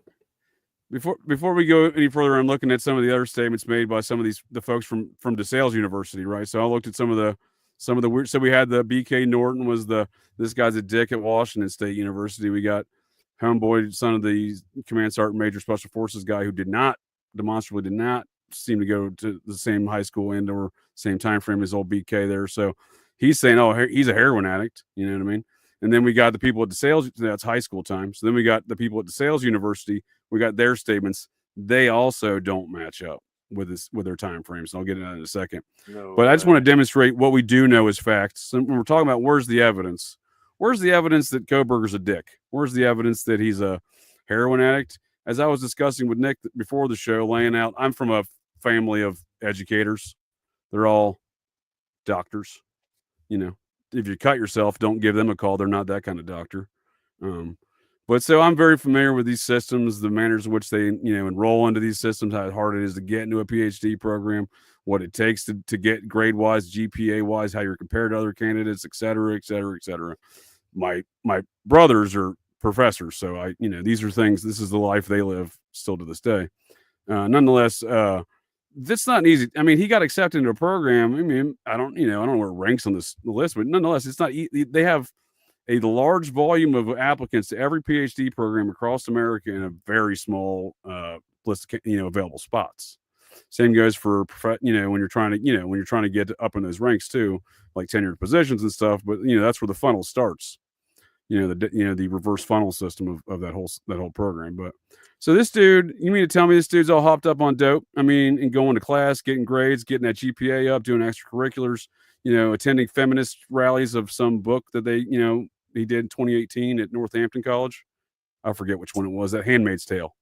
It's sold as like, oh, they were like, he's the incel. He's the only guy there. It's like half and half men and women in the audience, but the media headline says he's an incel. He's the only guy in the audience, and they got a photo of him there. So he's going to college. He's getting his degrees. He's 2 years later, he's getting his bachelor's. 2 years later, he's getting his master's, and then he's enrolled immediately at Washington State University in a program. I'm sure they had a lot of other applicants, and the other two applicants that got accepted, it seems, were two Chinamen. So I'm assuming they got in on a DEI, candidacy thing amongst other candidates. You know what I mean? They got ranked higher, right? So I'm assuming, they probably get more money for having international students, the university that is. So anyhow, nonetheless, this isn't an easy program. I just don't see a doper doing these things. I know a lot of dopers, seen a lot of dope. I'm not a doper, but I'm not saying folks can't maintain jobs. A lot of addicts maintain their job to maintain their addiction.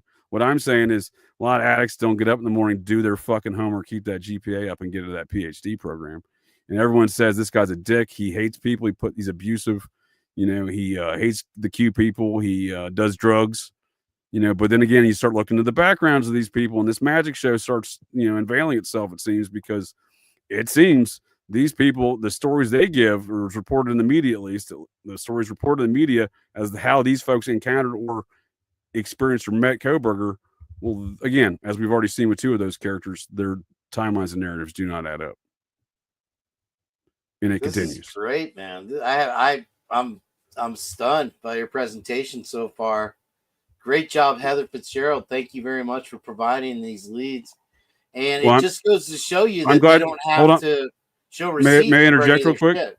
Sure. May I interject real quick? I'm glad you're stunned because our next guest is Judge Hippler. Please continue, Kane. Gosh, now I'm really nervous to present to the illustrious one himself. Of fuck you. Wow. No, that it just goes to show you that to create these images of people to when they've got the blinders on, or they botched the investigation, or they're concocting the whole thing, they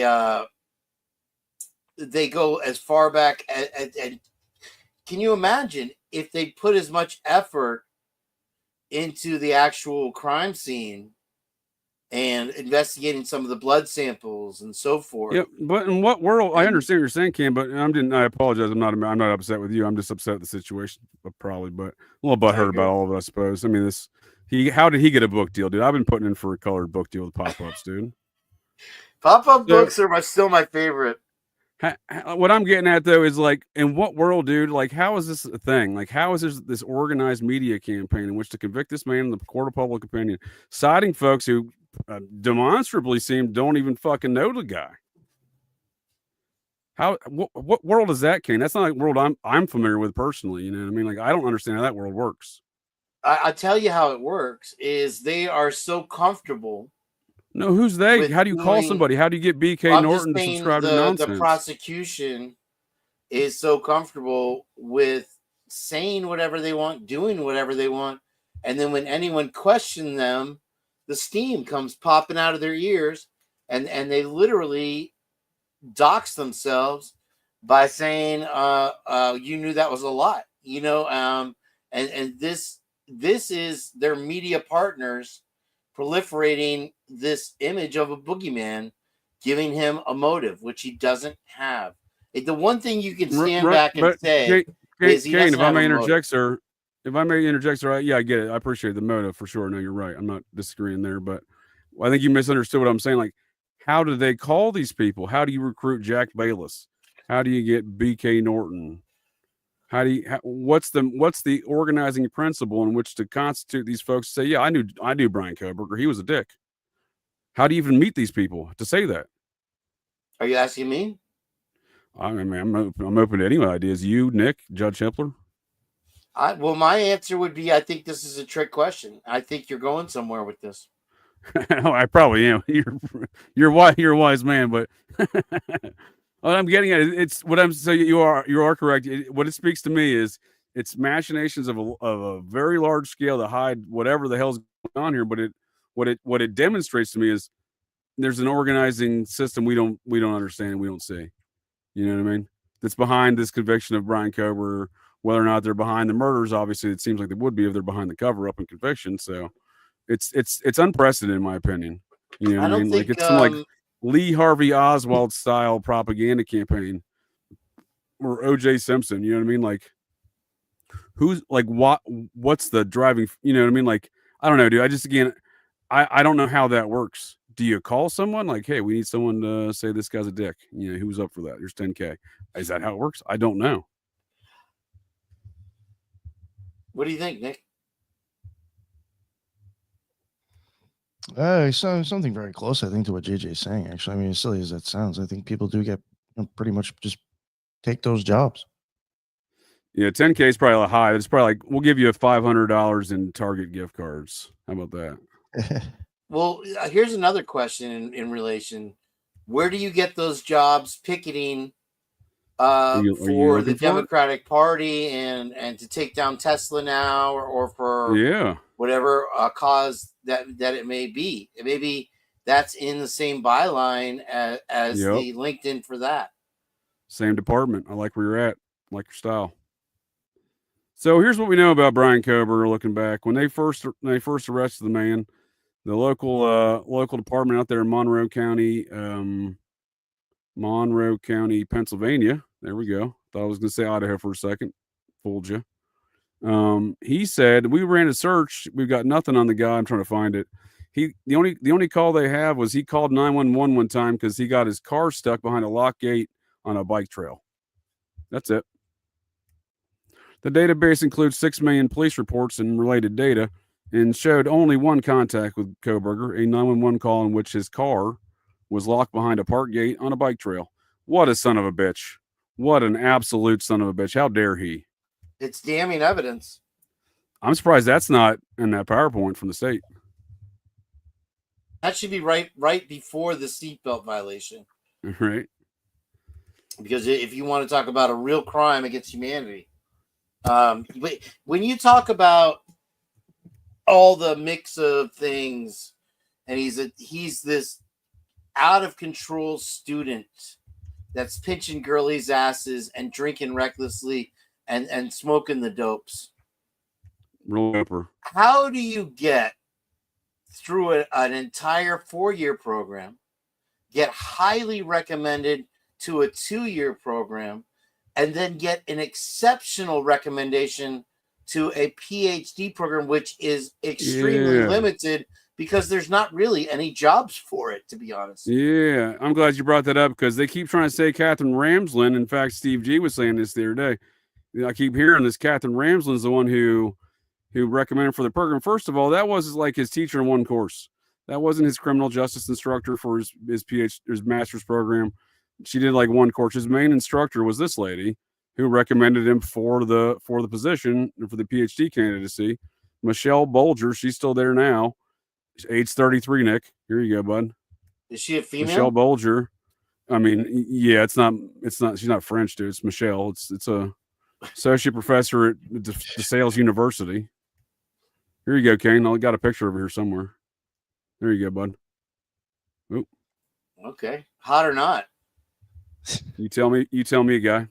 I'm going to vote hot. And she's a female in support of Brian Koberger on an academic basis. So you think she might have had her ear to the ground a little bit if there was some kind of rumblings that he was anti-Q. And and they say like, oh well, she never met him. Well, she couldn't meet him. It was fucking lockdowns, dude. That everything was online. So like, even they use that against him, right? So like, yeah, dude, it's all nonsense. Like, she's like, he seemed normal to me, you know. I mean, obviously, she says she was one of his top students. You know what I mean? Well, if you really want to look at the totality of this, Let's look at it.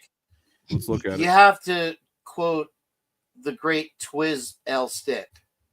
When he says the lack of evidence is the evidence. If there's no evidence, that means he did it. Hands down. There's no arguing with it. How dare you? I'm surprised you didn't do it at this point. You driving an Elantra.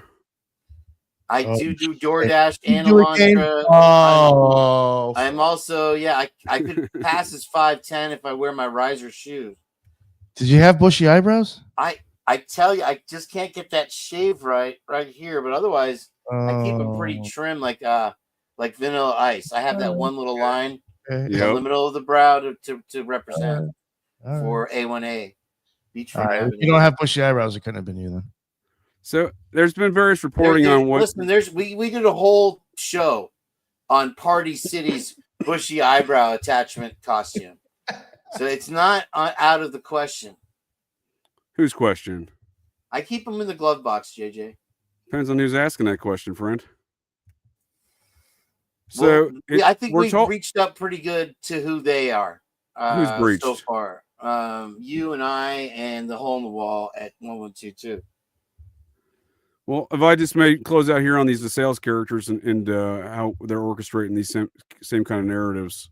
So we're told Koberger, there's varying reports of his when he graduated and stuff. This is from the comments from the university president of DeSales here, right? Addressed the arrest in a letter to the community. So these are quotes and statements from those times. Koberger was a DeSales University grad. The university says he received his Bachelor's of Science degree in psychology, because some folks report criminal justice psychology in 2020. And in 2022, he completed his graduate studies for the Master of Arts in Criminal Justice program. So that's a very specific program there where you do psychology and criminal justice. But his is even more specific because he did his first 2 years at Northampton Community College, where he graduated in 2018, right? So he starts at DeSales in the fall of 2018. That's important. That's an important note. It's an important note.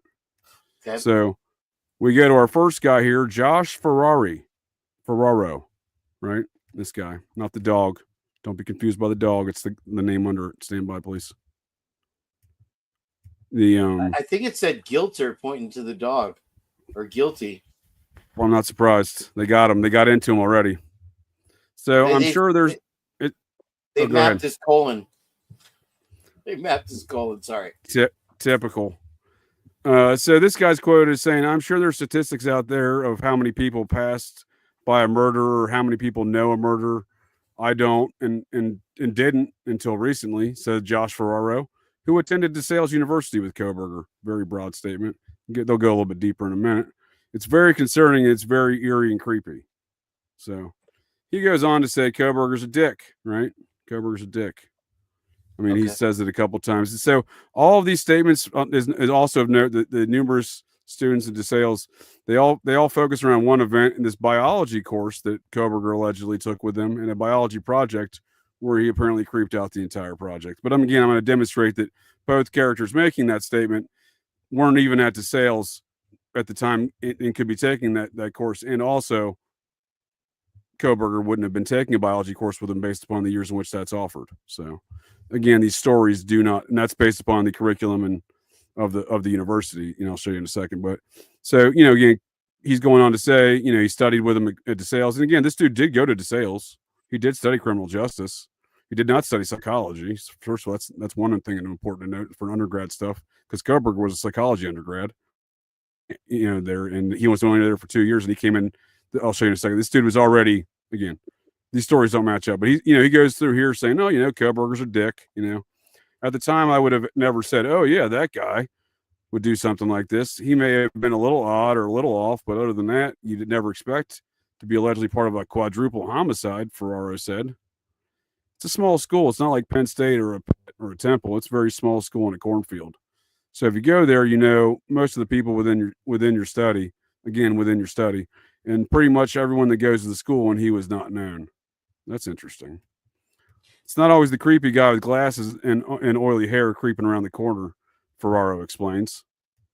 It's sometimes just the average Joe, that on the inside you have no idea what he looks like, but on the outside he may just look like a normal person, much like Brian Koberger did.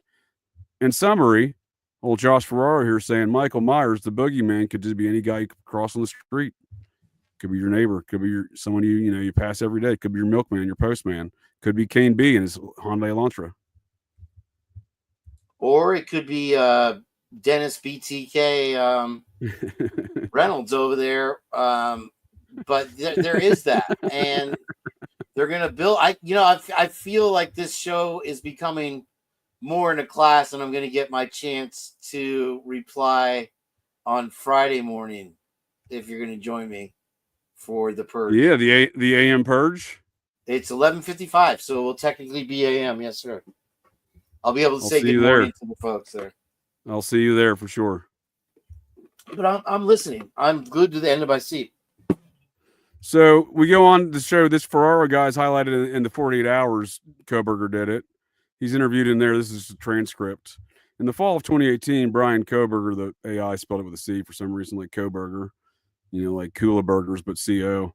Then 23 years old, enrolled here at DeSales University, a private Catholic school, 45 miles from his home in Pennsylvania. And it was at the DeSales that he met Josh Ferraro. This guy, I recognized him right away as new. And in the biology class, I said, "Hey, do you want to be my partner? Hey, do you want to be my neighbor?" Isn't that what Doug Wilson likes to say? Heather will enjoy that one. Burn those bridges. So this guy's burning bridges, and said they were partners at a lab project for a semester. Here's their final report. I took a photo of him looking at a microscope. I took a photo of him writing. I was like, "Dude, stop laughing. I'm trying to take your photo." Ha ha.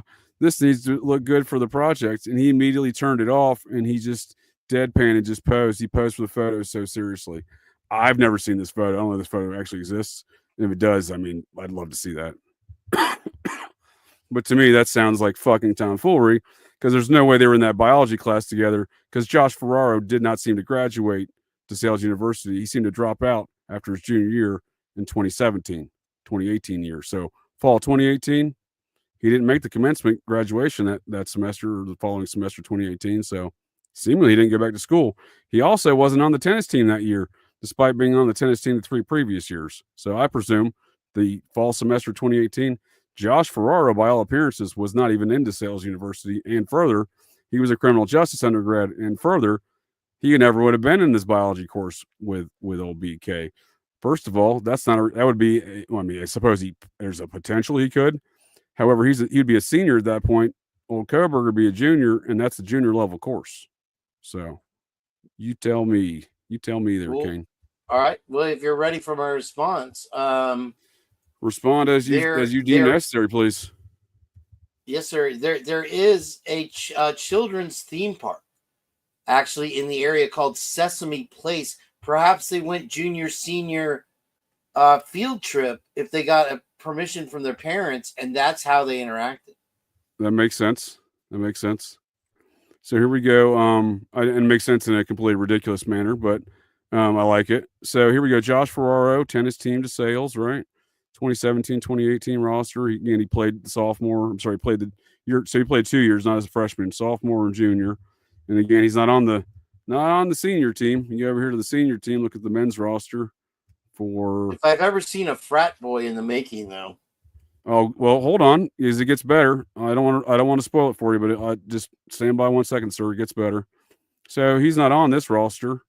Did he quit the team? Maybe. So then I looked at the commencement. He didn't graduate that year, so he would have been a senior. So seemingly he left school. How they recruited him for these statements, I have a good idea. He runs a true crime TikTok channel.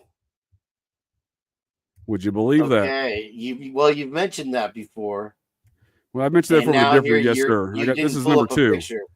This is number 2. Oh, this is the second guy. Okay, Second guy in the mix. TikTok. Well, maybe they were approached by Paramount before they'd gotten to the Drunken Chicken. Yeah, maybe he does Idaho 4 content. You're kidding. Look at it, dude. Idaho 4. Well, I want to put my salami in your sister, bro. This is insertion at its best. You're inserting yourself in the case. And I don't consent to any of your salami activities, but I like it. Wow, dude. Okay? I'm imagining this show as me having limited responses and you continuing on with the presentation, Professor. Please continue. Don't I would like your all's feedback on this. What are we looking at here? You know what I mean? Why is this dude who seemingly, as I just explained, his backstory doesn't seem to check out, and now he's running a true crime TikToker. Can we get him on the channel as a guest? Can we have him and have him explain himself and who interviewed him exactly? Would be very telling. You're welcome to reach out to him. I don't have anything to ask the man. I just demonstrate he's lying. You know what I mean? He's claiming to be in a biology class, in a biology course that, again, he's a senior and dude's a junior. It's a junior course. Well, graduated is his senior year, so I think he dropped out. It's 50% off right now at Sesame Place, so I'm still going to stick with that theory that they got on the short bus together.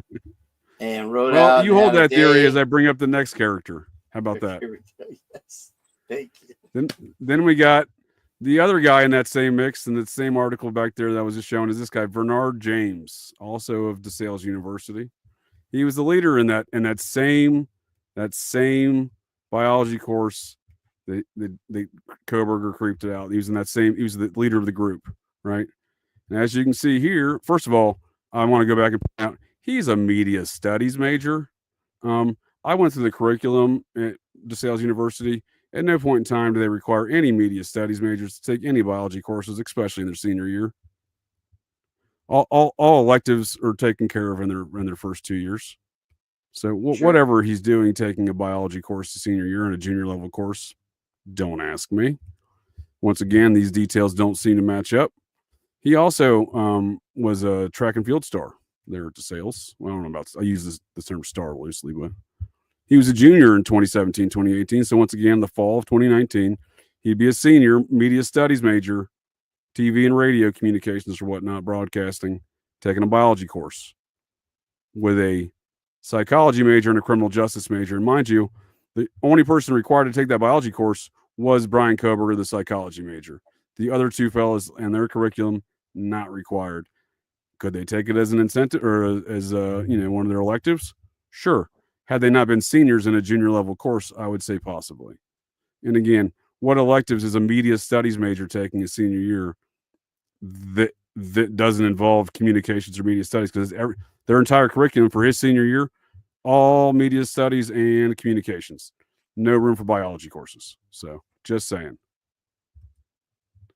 And then again, he's working in media studies today. So when we're looking at this magic, he's a video editor and film dude today. So when we're looking at this, I think in New York City, so we're looking at this magic show of media, right? Like, I don't know, man. It's just when you look at the people when they don't have this background, right? You got trans person in Portland, BK Norton. They're deep into this psychedelic drug research, and they do all this. They have a decade of work at drug rehab clinics. That's kind of strange to me, considering all this stuff going on here, right? I'm telling you, there's a Zizian connection. The drugs again. Oh, dude, I don't disagree. And again, just the general geography of areas of some of these things make me wonder about other things as well. So I think there may be some more to that, Well, maybe Tommy Jude was right. As soon as the Zizian case made headlines, he was all over, and he says, "Look at all these connections." And so that might be an interesting show. What's a larger network? So, and they may not be identical in nature, right? As far as how they manifest in their little fucking cult situation and what we see, but they may be part of a larger machine behind the scenes because they come from the same backgrounds and the same locations and stuff like that in the same time frames, right? So there is something to be said with that. Like I said, I can demonstrate how the Zizian's a much larger problem. I just can't demonstrate what that problem might be, and I'm willing to accept that, it's connected to a lot of things. But when I mentioned Tommy Jude's investigation of it, who's this? Like, Tommy Jude? He's another creator here on the Tubes of You, and his connection was that perhaps Koberger was trans. He's like, look, he's intelligent. He's in the upper level echelon of students, and that really fucked with me. Oh. So he's part of the Trans Tifa Zizian Death Lords. He's implying that Koberger's part of that. Maybe an online yik yak, smiley face killers kind of connection, some sort of Discord chat room kind of thing. Get your yik yak. And here now maybe his own are turning against him. Well, I don't, again, grounds for further research. I don't disagree, sir. I would like to possibly jump into that in the future, but I would like to get your all's thoughts on not only, well, hold on, wait, let me go back. I got one more subject to get your all's thoughts on, but I don't want to get there yet. Damn it. I got ahead of myself. Let me go back to Judge Hippler. Okay. I feel better now. So we have the psychedelic mushroom drug rehab center person, BK Norton trans person.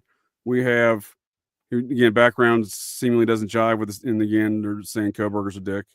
And then you got the Bayless fella. His background doesn't seem to jive. And he's saying, Koberger's a dick. His dad's from Fort Bragg, Army Special Forces. Location in the community that has a real problem with Mexican drug cartel activity as of recent years. Numerous murders, numerous investigations around that subject. I follow a fellow on Twixter. I don't remember his name. Seth something. He's been tracking that case and writing about it, and journalists of some nature covering that topic for a while. A lot of that doesn't get reported in the major media, obviously, but for obvious reasons, right? But there's a lot of stuff to be said about whatever the hell the Fort Bragg connection here is, because we got not only Homeboy's dad, like I said, the guy who said did all the heroin, said Koberger's a dick. We got Brett Payne, we got Brett Payne, right? A lot of Fort Bragg. So Kopaka and the Sergeant Major from Special Forces would have been at Fort Bragg at the same time, just not in the same chain of command. And again, Payne and Kopaka were in the same precise unit, paratrooper unit, but missed each other by about 2.5 years. 2 years, I think. So they probably know the same people, right? We think we talked about that, but again, still a lot of weird Fort Bragg stuff. So, and then on top of that, we got a true crime guy, and we got a media guy. Like, I mean, what a weird background for these people making fake stories up, right? Man, really, I applaud your results and efforts. And again, thank you, Heather Fitzgerald, for whatever she provided you. You know, I think if you take some of the stuff that you're pointing at, JJ, yourself, and even Heather, if you apply that to some other cases and looking at them like that, I think you'll see a common theme. Oh yeah, I'm glad you just point. No, I agree with. I'd give you no on both of these statements. I agree with you. That probably is a common theme, and I agree with this statement. I forgot Payne's brother is a Special Forces officer at in Georgia. They call it whatever they call that now. They used to call it. I done forgot the name of that base. Anyway, same community, different unit, Special Forces as the Bayless fellow's dad. Am I back? Am I there? Y'all there? Can you hear me? Yep. Okay. I was trying to stay still, so it was like an 80s moment there. I thought you were doing some thought you were tricking me out, dude. It's like the end of You're like a mime, dude. I was trying to be John and Ponch at the same time. Nick, do share about what were you saying? Oh man, yeah, I lost my chain of thought on that. There were certain things that I had when I was saying it. There was a few things that I was thinking about that I thought, you have to give me a second. Maybe it'll come back to me. I lost it when JJ was talking. I lost my train of thought. The patterns between the cases? Yeah, but I did have examples, but I was trying to, I can't remember what case I was going to say. Fuck, sorry. Was it Kylie Rodney? Yes. There you go. The tranny and the phone and the smiley face. Oh, yeah, dude. The tranny thing seems to be replicating across a lot of different scenarios. Not the least of which was let's not mention that other guy who accused Dylan of being trans, right?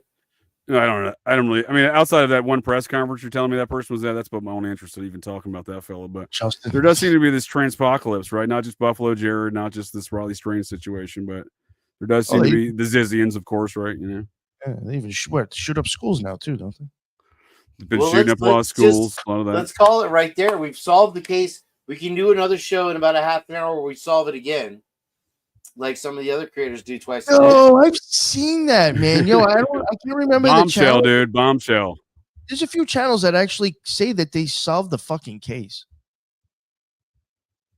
That old pesky Idaho thing. Yeah.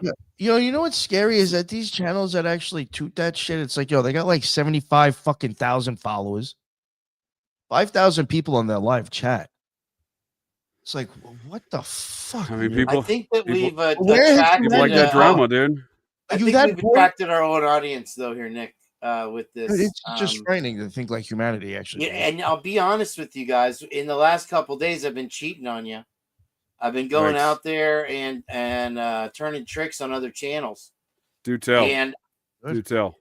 I guess maybe it's just because we've discussed these things so many times. When you're fucking a guy from behind, you got to give him a fucking reach around. Yeah. No, is that I present these fucking ideas to people that they burn the house. Just simple shit, like basic kindergarten shit for the Purge and GCD and Nick. And they're like, what are you talking about? And it blows their fucking minds.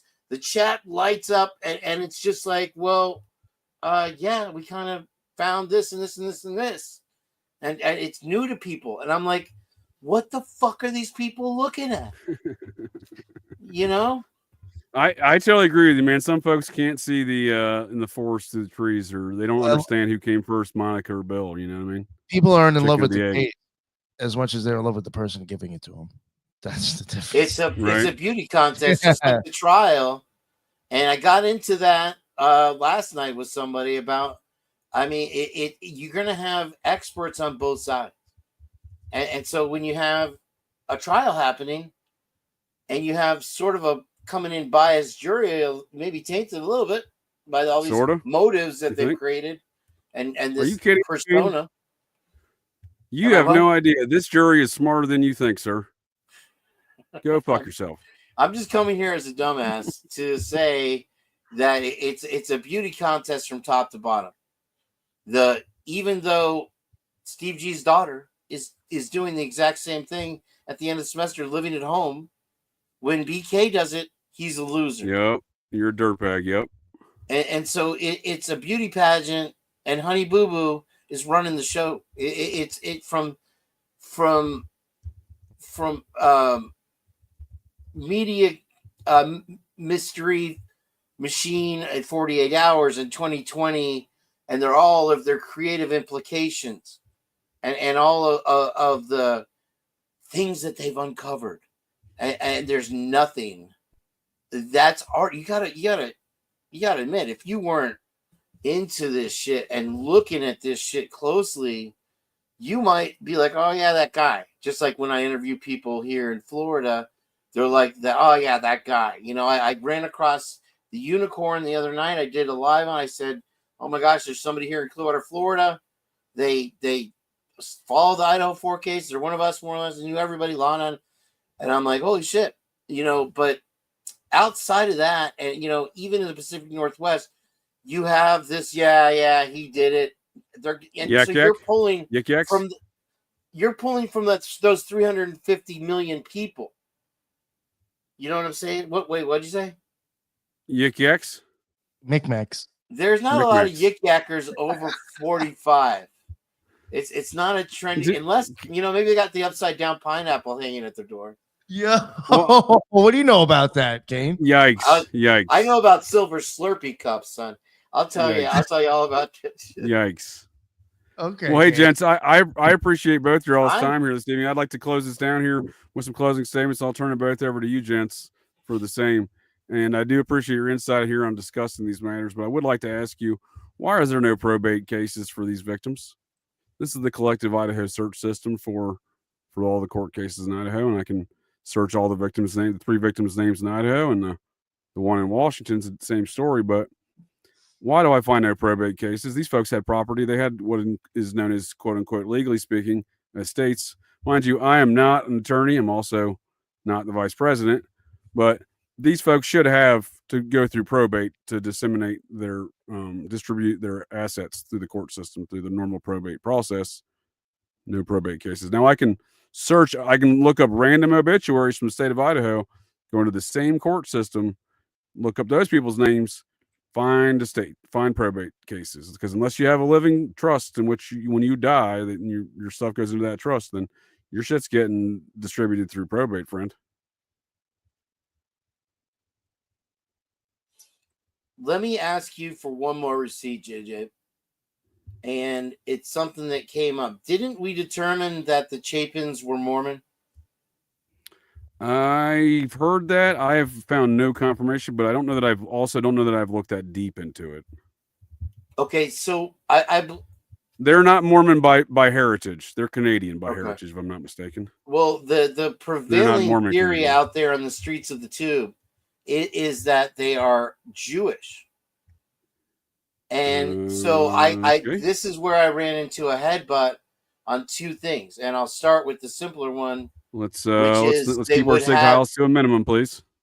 No, I'm not even going to brown shirt you. The one thing would be as far as receiving the bodies back, and so I had one argument to upstand the theory is that, okay, so if you are a organ donor, if you sign that organ donor thing on your license, even if you don't, if they're going to return something to you, they're going to get to return ashes. They're not just going to hand you the plastic thing from your biology class in 7th grade with all the organs that came falling out. They're going to give you ashes that you've signed away that right. And they probably do a terms of service update every 15 weeks. So in that case, that is the state giving you back ashes, whether you like it or not. And so when I say whether you like it or not, well, they did 1 or 2 autopsies on every single victim here. it seems to possibly likely fall into the same category where they're going to return ashes to you, like it or not. Now, the second thing was, as Can I far ask you, as sir, where are these ashes coming from?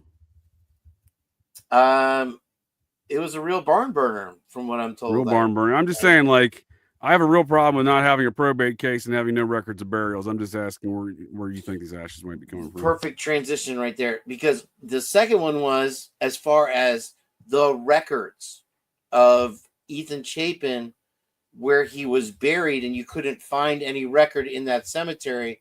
Someone counteracted that. If you're Jewish, and they are Jewish, this is what they claim, you would have some kind of ultimate right to privacy, that tomb would not be listed on their records.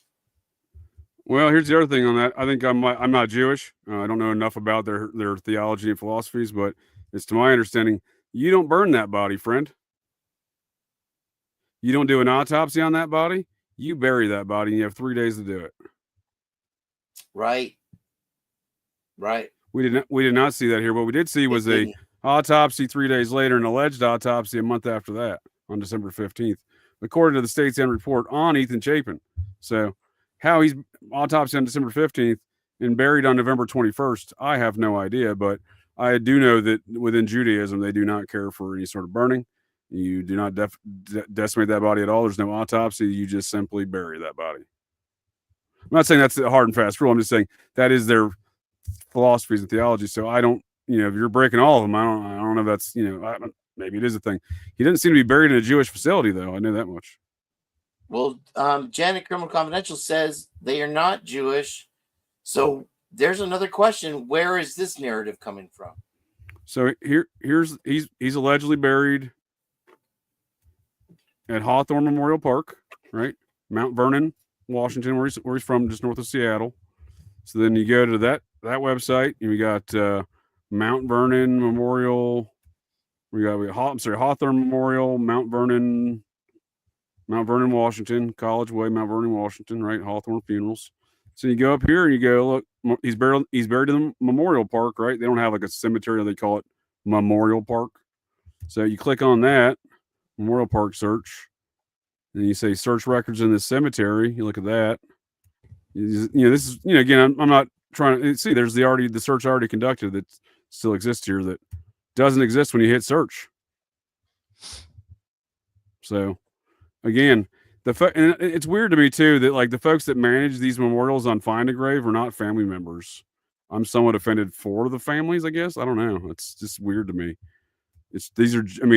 Generally speaking, especially in something like this, I would expect family members to be managing these things. So she says cremated. All the other ones say cremated except for Ethan Chapin. He allegedly had a funeral on November 21st up there at the University of Washington by him, which is a strange spot if you expect folks from 5 hours away to come there from Moscow or even further from where they live, besides just going to school. That seemed to, like, logistically speaking, odd to me, since the other ones were over there near the University of Moscow in Pullman. They were on campus. Well, this one, seemingly no one attended. The cameras were there. They put the cameras in front of his family's face when they got out of the building. It was sold as a funeral in the media, right? The media, but he looked at the actual listing within the University of Washington and what was billed on that day in the auditorium. It was a memorial service. It was not a funeral. Celebration of life type of thing. Right. So it seemed like no one was there. Sadly, I guess. I don't. Maybe there was people there. The cameras were right there. The only folks there were his parents, and it seemed like an odd location. There may be other family members there. I don't know, but what I'm saying is it wasn't billed it was billed as a funeral, and it doesn't seem to be. It was a funeral, and we go to try to track down where he's buried, and they're like, "Nah, he's not here." Well, go ahead, Nick. I'm sorry. It's like somebody took a picture and removed the background for that. Yes, from this photo. Yeah, you can even see the pixelization around the jeans jacket sleeve right there. It's definitely maybe. It's not like a blurred background from the photo. No, it's like, there's websites that I use it all the time when I want to throw people up on thumbnails. You just remove background removers. Yes. Yeah, and if you go in here to see who added it, once again, it's not family members, man. It's like different people adding photos, different people managing it. There's it's quite not a a few of requirement those. for families to do it. I just think it's odd, you know. Yeah, it's striking now. I can't unsee it. Get a better image on that for you. Telling you, that's out of a Land's End magazine. Oh man, it's so clear too. They're just like, yeah, we'll just run the brush right here. What are they brushing out of that? Where did you get that from? That's how those motherfuckers look. They look like people taken out of like Land's End magazine. It's so fucking fake. In my opinion. And today she's wearing the sailboat docksiders with the new leather laces and the duck feet. Man, Land's End of all things. Is that even still a business? Oh, I don't know, but you know what I'm saying? Like they dress like Right. No, I get it. That's a reach back. Reach back, reach around. We got a suggestion from Backwoods Beats and Outlaw Rhythms that it's AI. That's yeah. Well,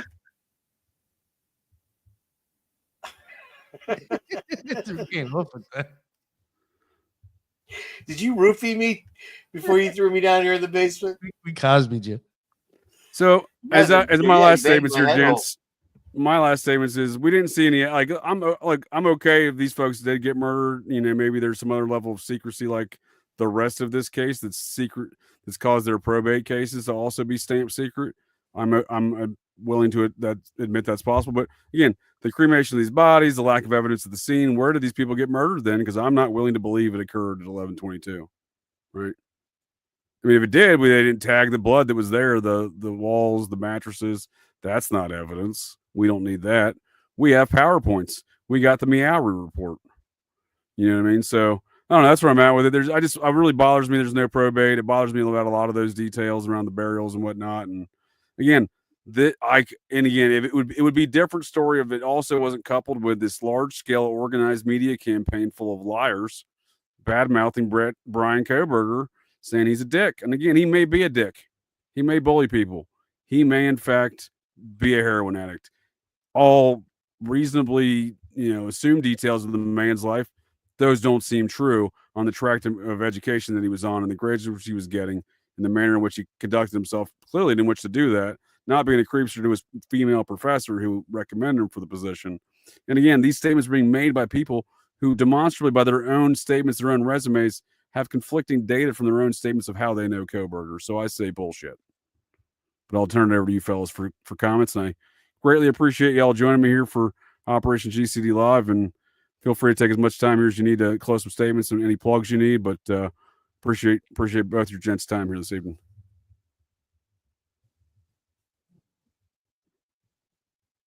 Take a stab at who goes first. I'll just go since I was talking.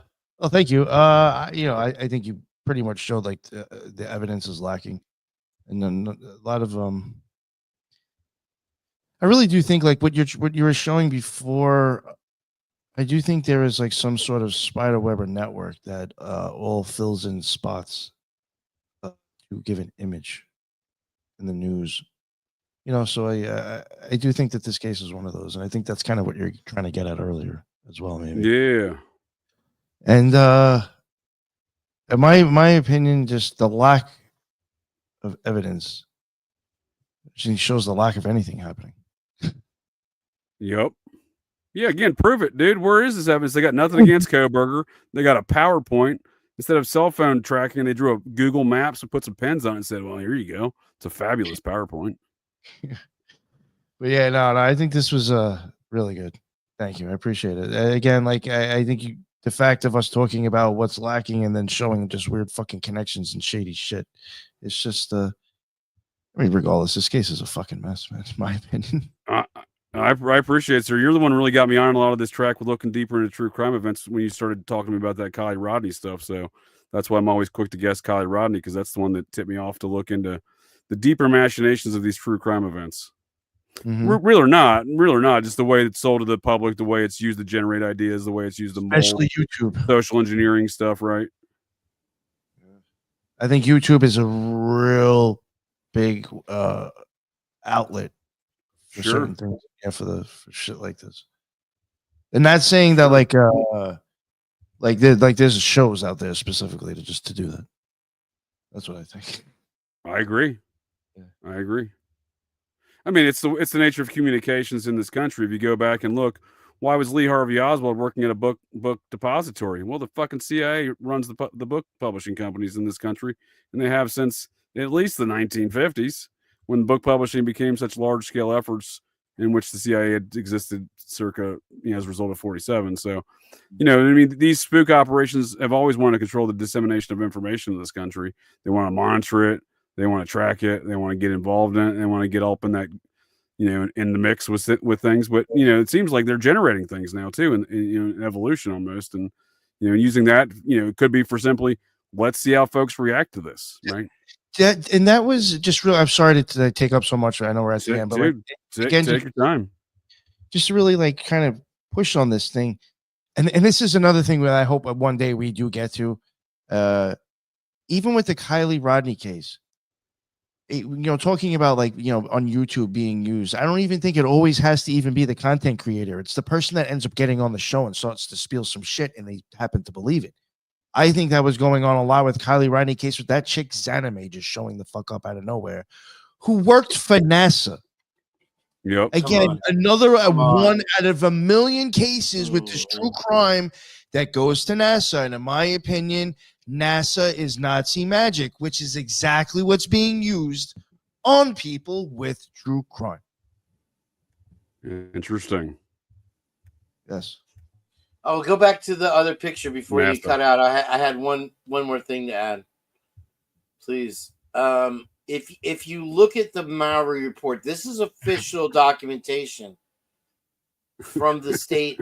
What people in the chat don't realize is that this is partially redacted, and that stick figure is actually Umbrella Man, and he has turned up in this case again as well. But I have one more, and JJ, great show, dude. Really made me look stupid, and I appreciate it. I love being made an idiot of. It's my favorite thing because Heather gets a fucking kick out of it. I don't know what show you're part of. I appreciate your insight, Kane. Listen, the next time you invite me and Cosmic Peach isn't here, I'm just gonna rage quit right then or there. Either noted. Lisa or noted. I like the Cosmic Peach. Listen, Julia's a blast. She's a character. Through our friendship here, now you're not only giving me 3 thumbnails in a row, more or less.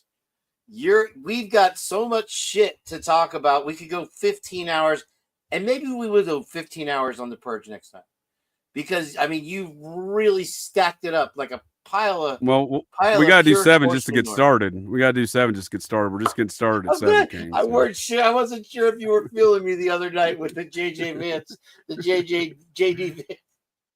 I love the eyes. All right, I have an alibi. It wasn't me. I'm not the vice president. I don't think you own a tie that yellow. You have to have petroleum dyes to get that. You could have ended that. I don't think I own a tie, dude. I don't think I own a tie. But I have one more. The only suit I own is my blues from my Air Force. I know you got a sickle like that and a black hood to go with it, but look how scared the Pope looks. It's hilarious. The harbinger of death. No, we have so much for the next purge. Thank you, everybody, for being in here, and Douglas Ferguson, thank you for sharing your hard-earned money with the group here with JJ. I have one more thing to add as a prelude to the next show, and I don't know what it is, but it popped up in my feed, and I'm sharing it with you right now. If you don't mind pulling it up. Oh, this? I don't know if there's. I looked at the logos as far as Phoenix, and now Phoenix University. I know you're Phoenix proud. Has Phoenix the proud. Phoenix in a turn? He's like turning in midair. It's like Phoenix. An action photo. So I came across this. It was in my thing, and I looked at it. I just wanted to mention it. Maybe we can look more into it on Friday morning. If you'd like. I'll tell you what I'll do for you. I'll tell you what I'll do for you, sir. What is this? I'm sorry. This is attached to Idaho 4? This says? I I wonder if this my question, I'll leave it with this, is this the bigger picture? Is there a connection to the University of Phoenix here, Phoenix Energy, or is this just how they find each other, the elite Illuminati or whatever, with the stars and the phoenixes and these type of things in their logos? I don't know. Sure. But I thought it was same interesting. name, right? Very cold name. And it's very, it's likely that YouTube is listening to my phone and hearing what I talk about, and that's why they're suggesting ads along those lines. Here's what I can promise you, Kane. Here's what I can promise you, Kane. I'll give it a hard target search for you before we do that next purge. What I want out of each and every one of you is a hard target search of every gas station, residence, warehouse, farmhouse, hen house, outhouse, or doghouse in that area. Checkpoints go up to 15 miles. Your fugitive's name is Dr. Richard Kimball.